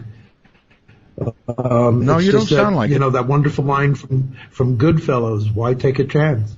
Well, sure. Better say. Now, one other thing, Art, I'm sorry. I mean, it's just such a privilege to have you. I called you once before in 1998. Yes. And I had the great privilege of calling the night that the last interview with Father Malachi. Yes. And I spoke to him that night, and it somewhat changed my life. I was young then, and very stupid and new agey and pretty deluded, and that one conversation put me on track, and I'll forever owe him that. May he rest in peace. But one thing, Art, just irks me. You and he alluded toward the end of the interview that you guys had some kind of a private talk. That is correct. About things coming in to our solar system. No, not exactly. Yeah, you remember. You know what I remember, but it's not as you remember, not about things coming into our solar system, although we did speak of that many times. No. Father Martin confided in me about things involving the third secret. And I don't discuss those because they were given to me in confidence. And what he said to the public, I think, was sufficient. And that was, whatever you think it is going to be, it is going to be much worse than that. The worst thing you can imagine that could happen to the planet, it's going to be worse than that. And he gave me some knowledge that goes beyond that, which I'm not going to discuss because it was given to me in confidence. So there you have it. Manila Thrilla, hi. Let's call me His Holy Eminence Jr. tonight. Oh, His Holy Eminence Jr., really? Yes, because I am just dying to debate this so-called atheist. So-called. All right. Boy, you're going to get your wish. All right, here Thank it comes. you, Art. Thank you. You're very welcome. Nathan, I believe it is. No, I'm Matt. Matt, I'm sorry. Hi, Nathan. How you doing tonight? No, yeah. Matt. Nathan, it doesn't really matter. Go on. Who do you want to start first? I think as an atheist, I should be on like the defense side first, right? You should take the offensive kind of argument. I feel on the defense. I don't care. You guys go at it the way you want to go. Well, where do you want to take this? Do you want to take it from an intellectual level or go for it, Nathan? Nathan, stop it. Matt. His name is Matt. Oh, exactly. Matt. Where do you want to take this? Do you want to take it to a level that we can say that the same story of Jesus Christ was told by Horus, Mithra, Krishna, and a lot of other pagan gods? And maybe that's all based on ancient Egyptian allegory, where you can actually talk about constellations in the sky, or what else do you want to talk about? What part of what foolish religion are you a part of, Mike? What did you call me? Matt. Come on. Matt, whatever. That's right. Whatever's your name. Manila Thrilla, Vanilla? Come on now. There is no need for personal stuff here. You know his name is Matt. No, there is, Art. There is. This is serious. I know it's serious. This man is taking the concept of our great Lord frivolously, and he's going to pay for it dearly. But go on. I want to know what religion are you a part of? Or are you what religion one of these new wave kind of people? What religion are you not a part of? All of them. I'm an atheist. I'm a part of society that actually has a collective brain in this whole ordeal. I'm a rational person. Okay, so you don't believe in the devil or God? No, that's ridiculous. What is your Twitter name, Matt? Well, I mean, what is your Twitter name, sir? What difference does it make? I believe this man is an agent of the dark side. Well, he may be. I even said that my name on Twitter was Devil Britson because so if you don't believe in it, why don't you call yourself Jesus? They don't have a lot of atheists there. Call yourself Jesus. Well, what's the If it doesn't matter, call yourself Jesus. Why do I want to be Jesus? Why do you want to be the devil? Has a way better story and way better soundtrack. Come on, he can be anybody he wants to be. And that's what I'm saying. Let's have an actual debate. Let's stop getting into semantics here. Yeah, what religion are you a part of? You are asking me to name my God, but you will not take a stance on your God or lack of God. I don't have a God. I would say, sir, that you have a God and it is the devil. Yeah, I mean, come on, he doesn't have a God. He's an atheist. Yeah. By the name Devil? Please. Yeah, it's a nickname. Art, you're a believer. Please, Art, do not get on this man's side. I'm not on anybody's side. I'm waiting for you to take up your side.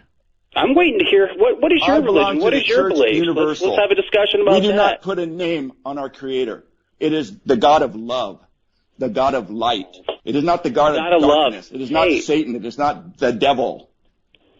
Hey, where was your love that we really needed when John F. Kennedy was assassinated? Where was that? If that can go ahead and move mountains and whatnot.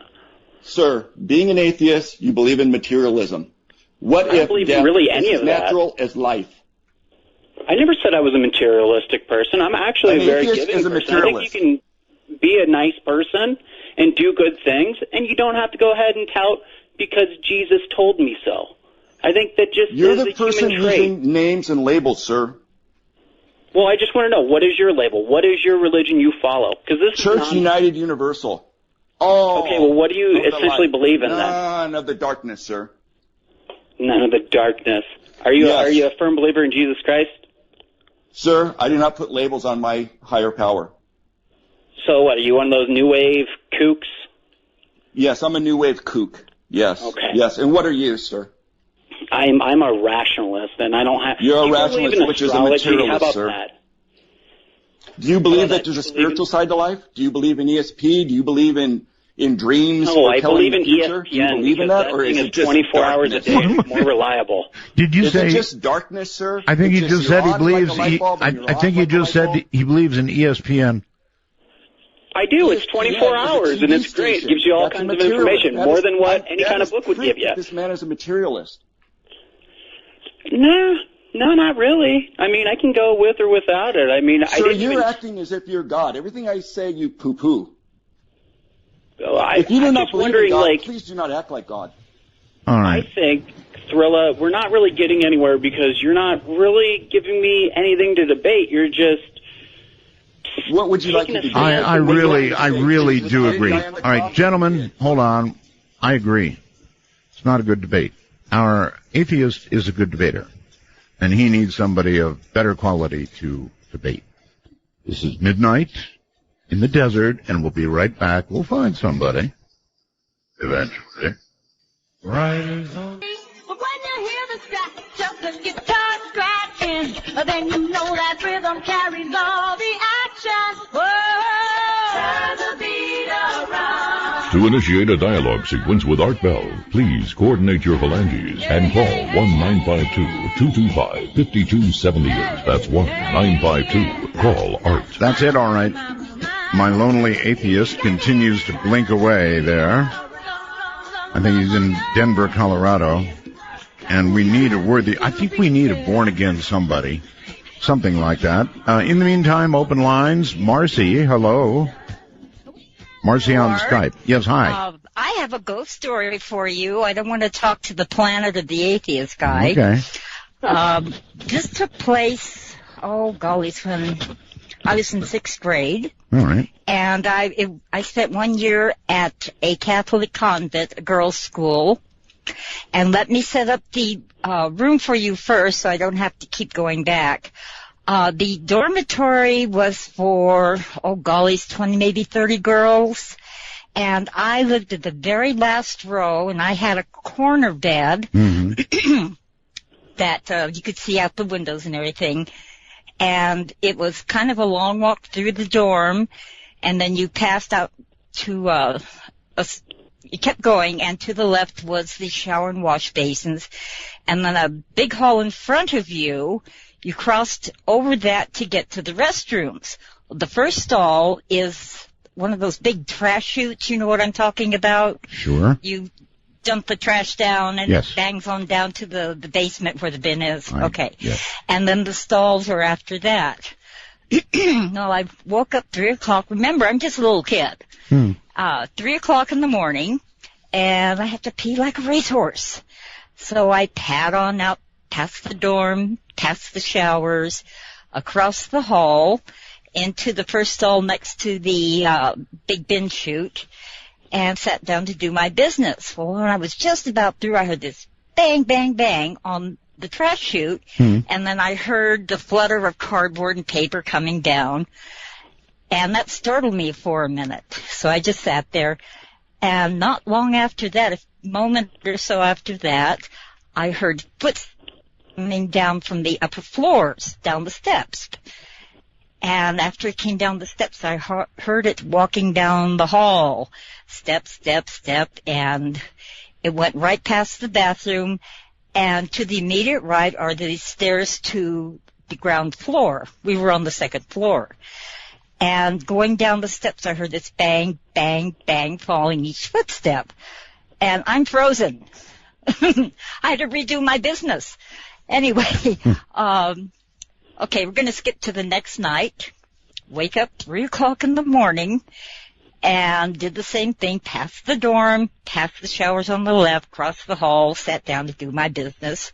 And sure enough, bang, bang, bang on the trash chute, flutter, flutter. And moments later, come the footsteps down the stairs, tap, tap, tap, down the hall, patter, patter, patter. Turns the corner, goes down the last flight of steps, and the bang, bang, bang after the footsteps.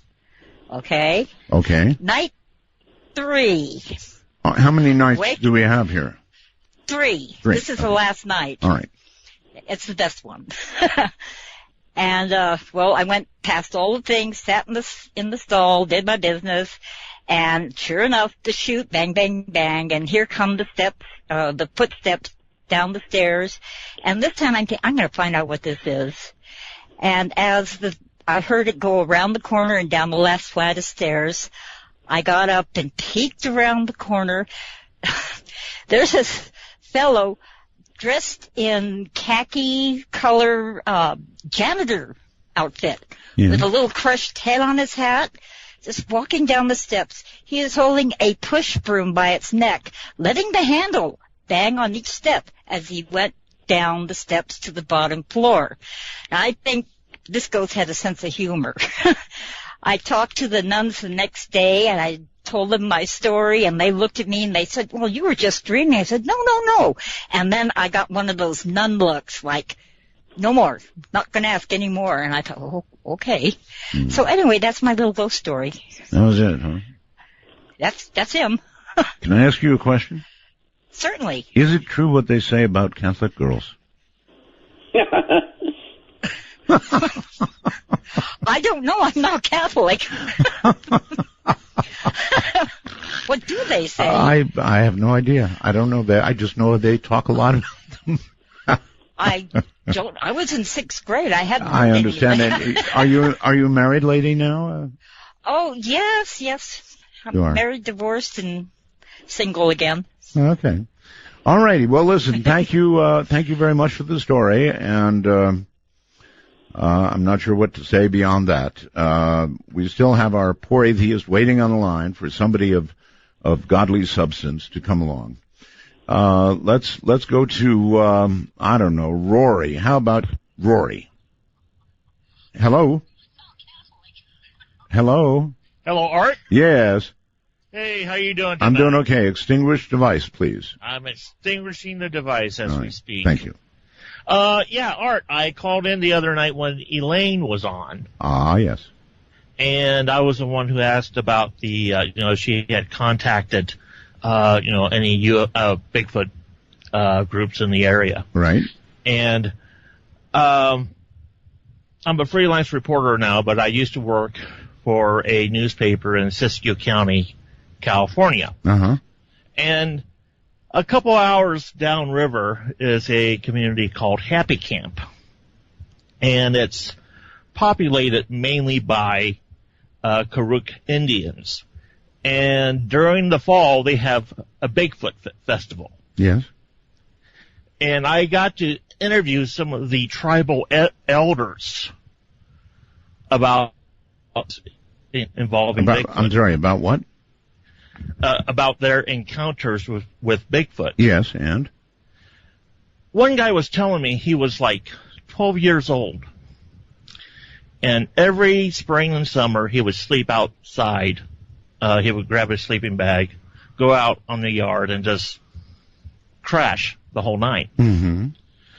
And every now and then, he told me a bear would come in to the yard and go through the garbage bins, and he would just curl up in his sleeping bag and just wait for them to go. Yes. So one night, he's sleeping, and then he hears crashing and clanging coming from the garbage pails. And he looks up, and he's told me, he goes, I see this big, hairy shape. And I said, well, what did you do? He goes, well, I thought it was a bear, so I just curled up in a tiny ball and just said, he'll go away. Well, then, after a few minutes, he heard this grunting sound. And he said it wasn't a bear. It sounded more human-like. Probably close enough. Okay. And he peeks out from the sleeping bag, and he said, I thought it was a bear again, but it stood up, and he said it looked like it was like one of almost 7 feet tall, covered in hair, and just, dumpster diving, so to speak. It is a sad state of affairs that one has to imagine Bigfoot resorting to dumpster diving, but okay.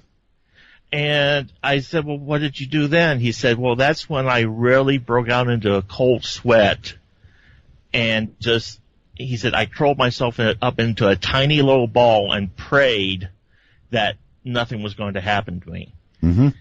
And he heard it walk away, and he waited like 15 minutes and went running back inside the house. And this was like, at the time when I talked to him, this was like 30 years ago. And he said from that point on, he's never been out camping ever since. I see. Well, I hate to think that Bigfoot is reduced to that, and if it is, there needs to be some sort of government program to help him out in some way. I mean, Bigfoot, dumpster diving, oh, please. Let's go on the phone to Texas. Hello. Hello. Hi. Yeah, I had a few points I'd like to make to your atheist. Oh, really?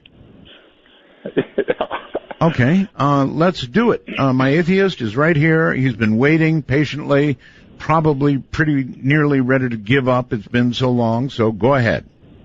Okay, my name's Don. I'm calling from Amarillo, Texas. And I'm a retired chemist, and I'm probably not the most qualified to speak from a religious point of view, but one second. But I think the best evidence that science has to offer about the creation of the universe is the Big Bang Theory.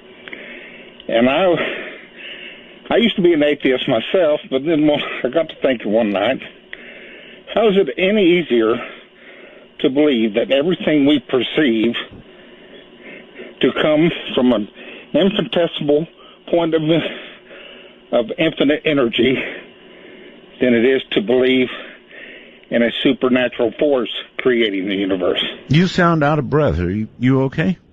Yeah, I just came back in here to the other room, and just give me a second here. But the human mind is really incapable of comprehending either one of those. And when you get into quantum mechanics, it's impossible to prove the Big Bang Theory because quantum mechanics breaks down at that level. And you'll never be able to prove either one. And this should affect my atheist in what way? Well, he believes in the Big Bang Theory. And I just said, how is that any... Actually, I don't know that he does. We haven't asked him that. Atheist? Well, that's the only explanation science has to offer for the creation of the universe at this point in time. Well, Matt, how do you feel about the Big Bang? Well, Art, can you hear me? Oh, yeah. Okay. Well, about the Big Bang Theory is, science is pretty accurate about what they are, but you're talking about this, like, caller is saying that, oh, you don't have all the steps planned out, but that doesn't mean that science doesn't have an actual really good idea about how it is. Right. Just because they haven't landed every single rung of the ladder doesn't mean they actually have a ladder. Like, you know what I mean? Like, we can go ahead and, like, talk about this. If you want to talk about, like, proving absolutes in a scientific manner, you really can't. However, I believe my atheism goes like this. I'm a minute-to-minute atheist, like any reasonable atheist should be, because right now, at this very moment, I have no proof that I should believe in some sort of God or some sort of religion because, well, even on a scientific level, there hasn't really been any kind of evidence to state that. Okay, that's a fair comment. Why should he believe in God, is what he's saying. Well, why should I believe in the Big Bang Theory? Because it's unprovable also. Well, and I can't prove he's wrong. He can't prove I'm wrong. Right. That's right.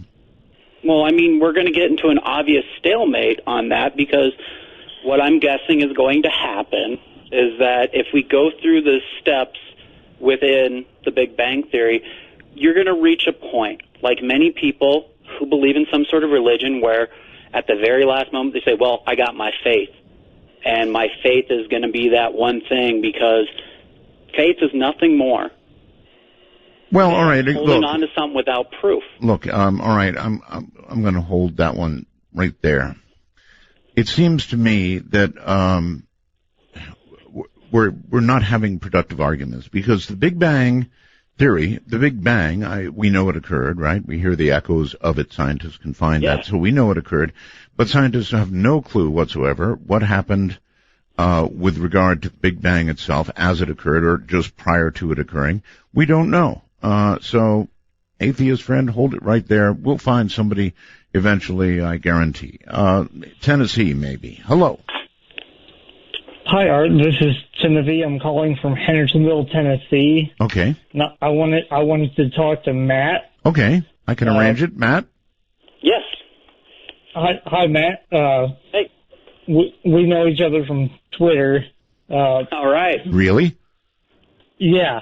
We talk on the DM Talk hashtag. Yes, we do. What's your screen name? Candlelight LM. Okay. I just wanted to get your thoughts.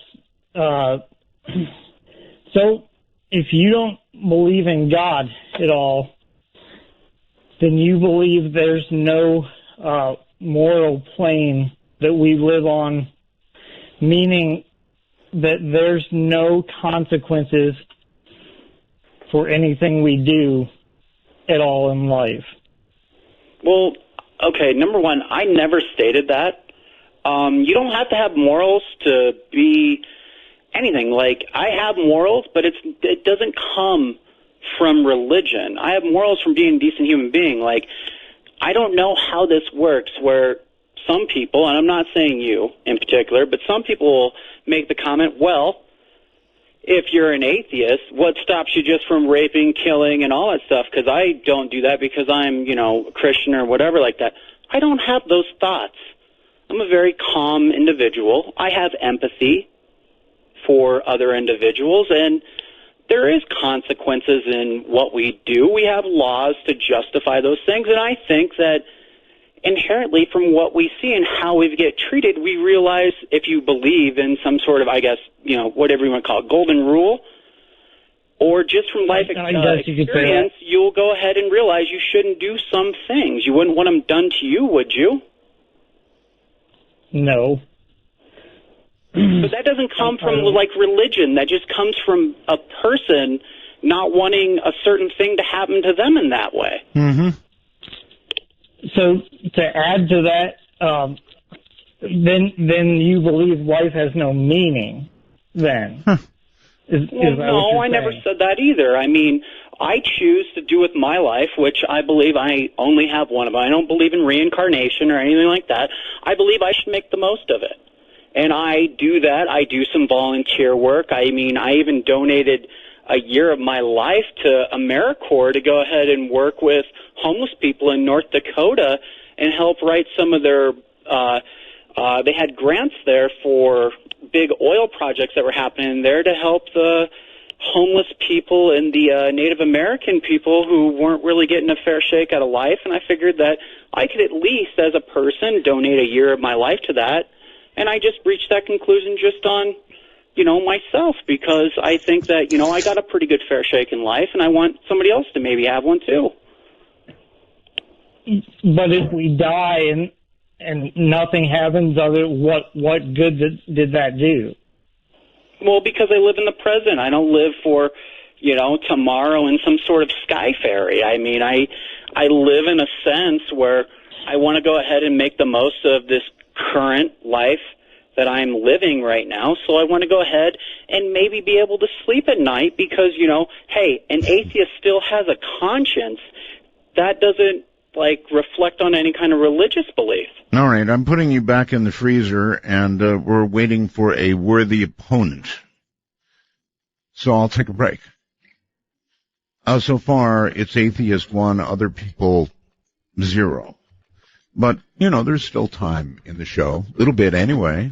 Isn't somebody going to come along, take this guy on? Rip him to shreds? Because there's a God, right? Am I right? Well, you done me, and you bet I felt it. I tried to beat you, but you so hot that I melted. I fell right through the crack. I want to punctuate that a little bit. The Lumen thing. It really works. There's a couple of sponsors on here that I love. Bob Crane, if you have not yet had an opportunity to order some of those earbuds from Bob Crane, do it. And Lumen, it has saved me. My back is awful, but this thing really works. It's the only thing that's ever worked. So next time you hear the Lumen ad, well, I've got the number, 828-863-4834. That's Lumen at 828-863-4834. It really works. No call screening, no waiting on hold, no requirement to kiss Art's ring, just good talk. Join Art by calling 1-952-225-5278. That's 1-952. Call Art. One would think that we would get a good opponent for our atheist here, but we really haven't yet. And you would think that born-agains would be, well, all over there, right? And prepared to argue like crazy, but we just haven't had that. Deku Tree, I think it is, on Skype. Hello, Art. Hello. How are you tonight? I'm fine, sir. Thank you. So, your guest here is an atheist. He is, yes. And I would like to ask him a couple questions. All right, here he is. All right, Matt. Yes, Art. Another chance. So you're an atheist, but you have morals, right?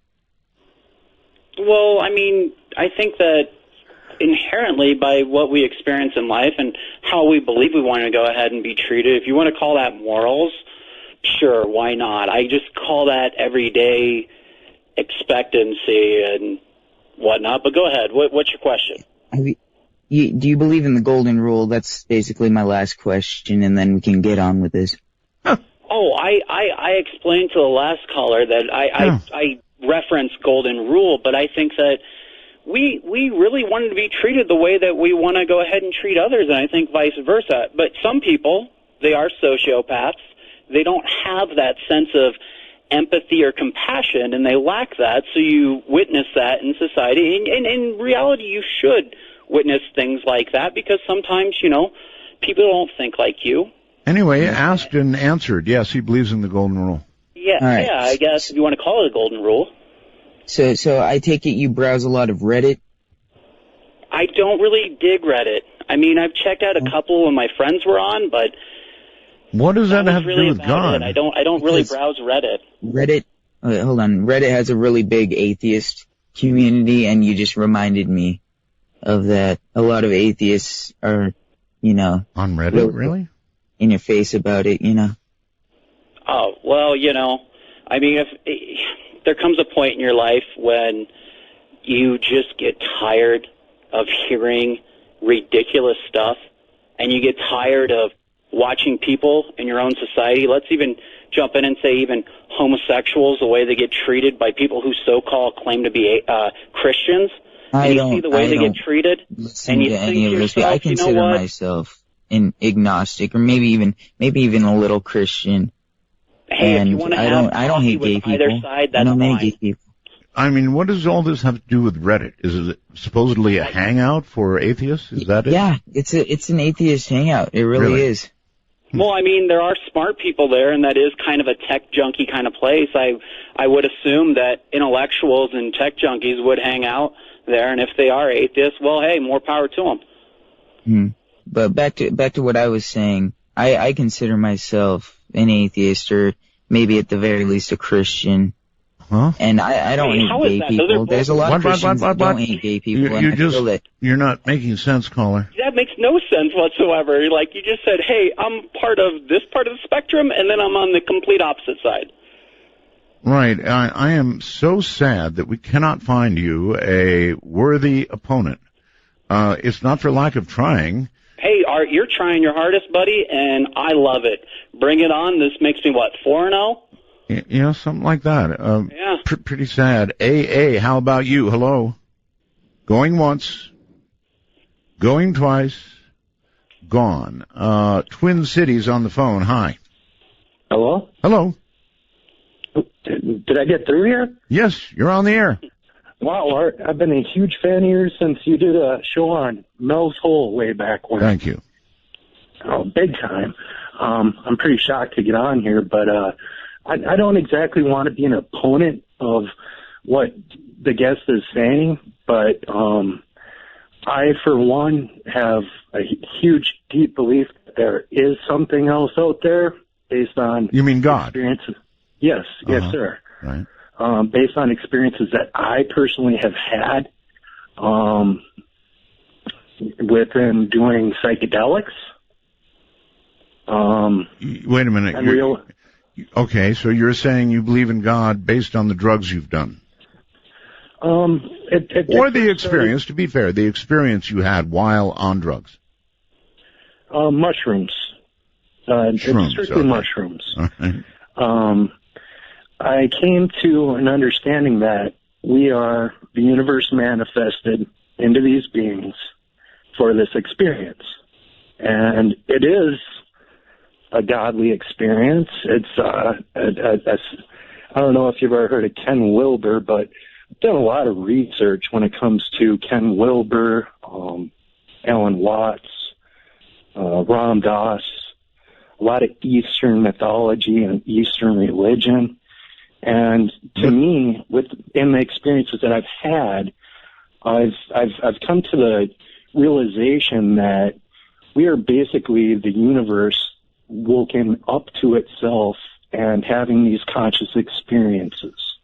Okay. If that makes any sense. Well, it obviously makes sense to you. And if you base your belief in God in that, I don't think any of us could possibly argue with it. I appreciate your call. I have to pay attention to the breaks, and I've got one right here. And my atheist still languishes. This is midnight.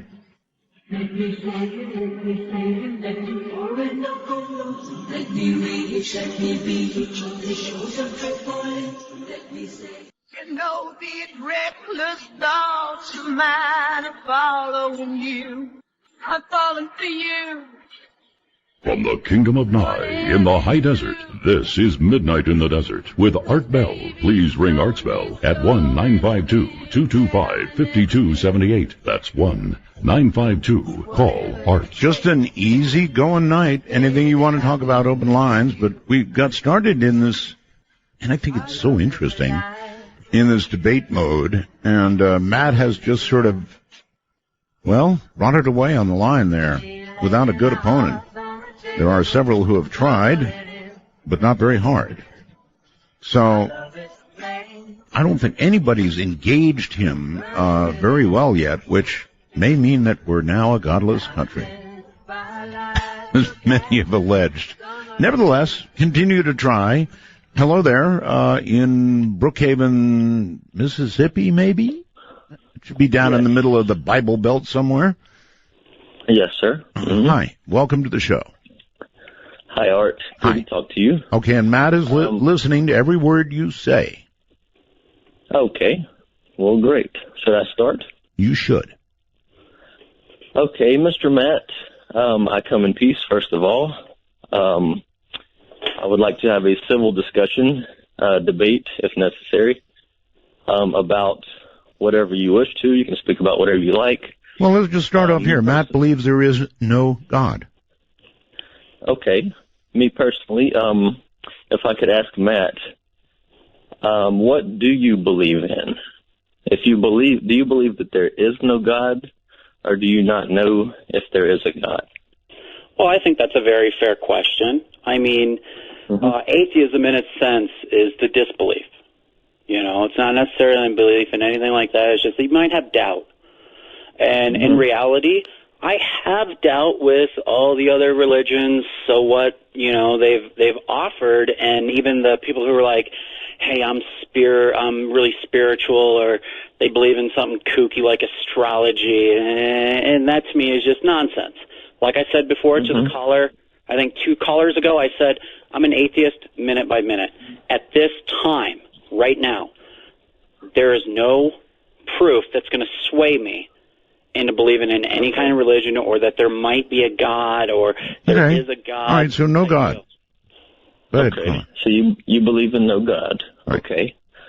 So what do you believe in? Do you believe in any concepts, such anything that you're striving for, so far as you personally achieving a goal such as bringing more anything into the world, such as more beauty, more truth, more goodness. Caller, I'm sorry. Listen, I'm not jumping on you, but he has laid this out to other callers. Okay. Okay, I'm sorry. Helping in soup lines and all that kind of stuff. The golden rule, I think we've heard most of it. Okay. Do you believe in a purely hedonist point of view, to where you just want to achieve pleasure in life?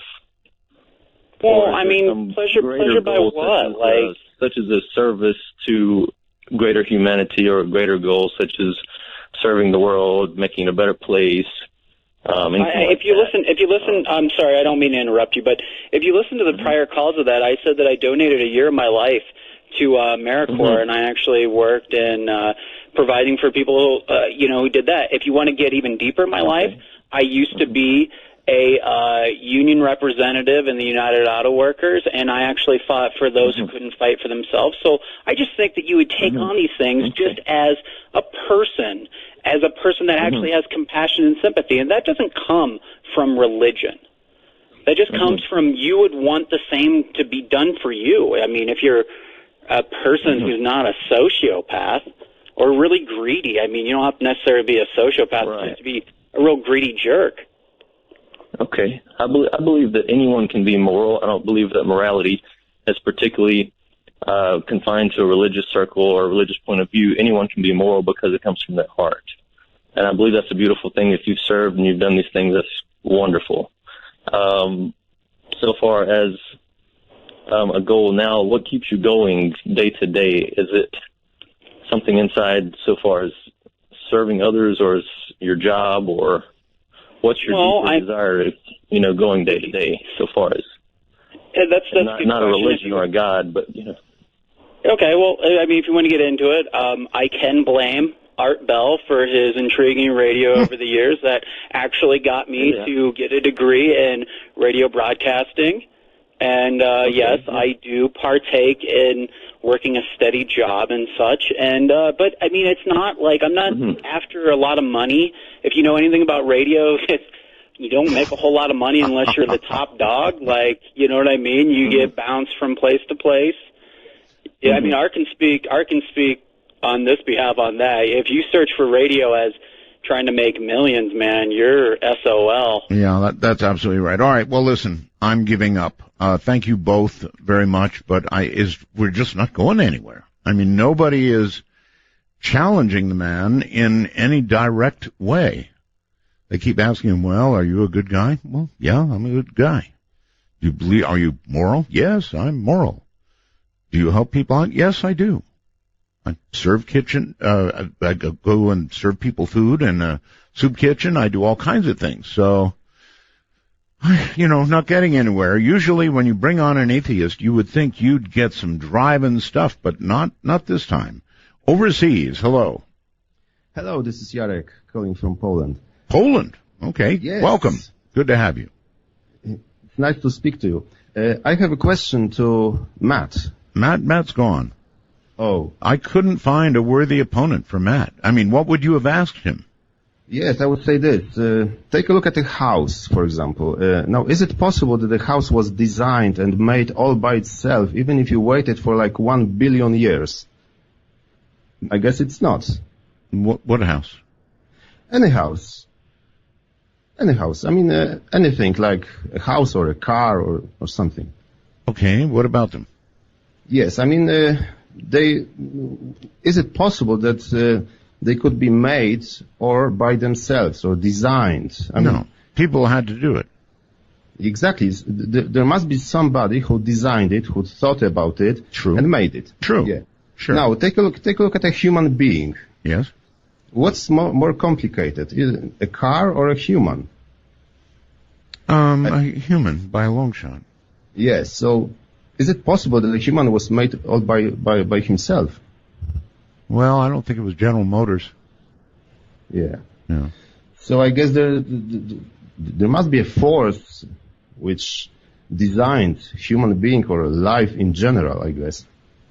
Well, you've got the best argument so far, frankly. Thank you. For intelligent design. And I guess, you could well call that God. So I say you've got the best. I'm sorry that I got him off the line, but I mean, you got to admit I tried. I spent like an hour and a half with this guy. He might be listening, so maybe he'll be thinking about it. Yes, maybe he will. Anyway, boy, it's nice of you to call all the way from Poland. Yeah, I'm listening. It's like 6 a.m. when the show starts. I usually get up at 7 and I get most of it. So in other words, you're sort of drinking coffee and just coming into the world as you hear us. Yes, it is. Pretty esoteric stuff for this time of the morning for you. Okay, well, Yeah. Thank you very, very much. Art, may I say something more? Just You one may. thing. Yes. Yeah, I love your show, but it's very intelligent. You know, you try to get to the point and stuff. But I haven't heard you speaking about true conspiracies. I believe, like 9/11 or Federal Reserve, such serious stuff. I mean, do you talk about such subjects or not? I don't rule out the possibility that there are conspiracies, because of course there are. But I also don't look at everything as a conspiracy until it is proven to me that it is one. And I suppose the Federal Reserve is a sort of a conspiracy if you look at how they operate. Yes. 9/11, I've said this many times, I disagree with these truthers. To me, and this is a good day to be talking about it, what's left of it, a few minutes, I saw those airplanes hit the towers, and that seems like the truth to me. Yes, they did. But let's take, the tower number 7, which collapsed like free fall speeds all by itself. I mean, there must be some explosives put in there and set off. Well, there is a big controversy about the man who said, pull it, pull it, and that indicates bring it down. And it may well be that after the nearby explosions, he decided that it was going to come down, or it had to come down, or that ultimately it was going to come down, so he might as well pull it and do it now. I don't know. That is an outstanding question to ask about 9/11. But otherwise, when I look at 9/11, and I know this gets me in a lot of trouble, I saw the planes hit the building. And that's what I think happened. Meaning I think it was an outside job, right? Not an inside job, an outside job. I don't think there were pre-placed explosives. I don't believe any of that stuff. I think these guys were trained to fly the planes, take over the planes, fly the planes, and do the awful thing they did. And I don't really look beyond that. And I know that gets me in a lot of trouble, but Occam's razor, right? Live, somebody or another, 777. Hello. Hello? Hello there, Mr. Art. Yes. All right, thank you for accepting my call. I understand, and by the way, Minnie Roswell's, I understand that Matt the Atheist is gone now, but I have a few things I'd like to ask all the atheists out there. Yeah, he actually left in sort of abandoned dejection. This might sound like a joke, but I'm quite serious. I want to know, to all you atheists out there, I want to know from you, how did a banana get made? What's the evolutionary advantage to the shape of a banana being perfectly handheld and so easy to peel? I don't know. It came from a banana tree, right? It did, yes. But what about a platypus? I mean, why would a platypus evolve in such a way? I don't know. There was a discovery the other day. Did you see that? The new bones they have discovered? And they did a workup of what it would have looked like. And frankly, it was very much ape-like as much as it was man-like. No, so, they're claiming it's supposed to be something like a missing link. Is that correct? Well, I mean, it does appear to be something like that, yes. Well, most of the dinosaur fossils they've supposedly found, many of those species actually never existed, and it comes to find out years later that they actually kind of just put them together like a Lego set. So I don't know if I trust many of these people, especially the ones affiliated with the Smithsonian Institute. I see. You're saying that you think dinosaurs never existed, and that these things that we see put together with millions of bones are big fakes. No, it could very well be true that something like dinosaurs once existed, but all the crazy concoctions they come up with, I'm not exactly the first one to step in line in the I believe everything they're saying line. You know what I mean? Uh-huh. But the big bunch of bones that would be a Tyrannosaurus Rex, for example, they're frequently put on display. You just don't believe that. You think it's concocted. Well, we know, actually, if you look back at the records of archaeologists and paleontologists, that many of the dinosaur species that are still popularly portrayed in, like the Jurassic Park movies, they actually never existed. They were just concocted. Mm-hmm. Okay. I guess you can believe that, and that supports your belief in God in what way? It supports my belief that on both sides of the fence, the religious and the atheistic, there are many concoctions, many smoke and mirrors, if you will, and we don't have an accurate depiction of what's actually going on. I don't see how you can support both concepts. Somebody who absolutely does not believe in God, that there is a God, and somebody who is religious and has faith. How can you do anything that would seem to underline both? Well, I think it's somehow the truth is in the middle almost always, you see. Okay, what would that middle be? Well, could it be possible that we are both our own creator and our creator at the same time? The creation and the creator in one. Huh. Well, that sounds like a new religion to me. Maybe so, but one more thing, if I may, before I leave. You may. Okay. Have you ever done any study? I know Whitley Strieber has, I do believe, on the topic of archons. A little bit. I know what archons are, yes. Now, I would be very interested maybe in the future of you having an archonic guest on. It's a very interesting subject that ties into both of these topics, actually. Okay. I'll search somebody out, sure. The first 4 days of the week we devote to guests. Some of them, and by the way, this is what I do on my program and what I've always done, and that is sort of go between what some people would call crazy or wild and science, and then something else that's a little crazy and wild, and back and forth. And that's what I have always done in all the years that I've been on the air. Let's go to, Danville, Virginia on the phone. Hello. Hi, Art. This is John in Danville. Hey, John. Pleasure to talk with you again. I first heard you in 1997, I think it was, when you did the 50th anniversary of Roswell. Could be, yes. Mm-hmm. And I've been addicted ever since. Well, thank you. I just want to make a couple comments to Matt, and I'm sorry he's gone. I am too, but we tried. You listen. Well, if he were here, I would like to ask him to hold out his hand and look at that handful of nothing. Yes. And explain to me how that handful of nothing is going to create a universe out of itself. Everything around us, the entire universe, it created itself from nothing. Something had to create it. And if he would say, well, it took trillions and trillions of years, then I was going to say, if I fly up in an airplane and at 10,000 feet and throw a deck of cards out, what are the odds against that deck of cards at 10,000 feet landing back on the ground, perfectly stacked, neatly, all suits in order and numerical order? Trillions and zillions to one? So how much more? Yeah, I do get what you're saying, and you might have been a worthy opponent for Matt. And I'm so sorry, that the show is ending, and there's not much I can do about it. I'm just shocked. I'm shocked that we didn't get a better opposition for Matt, aren't you? Yes, and to me, science proves God if you got the time to sit down and talk it out.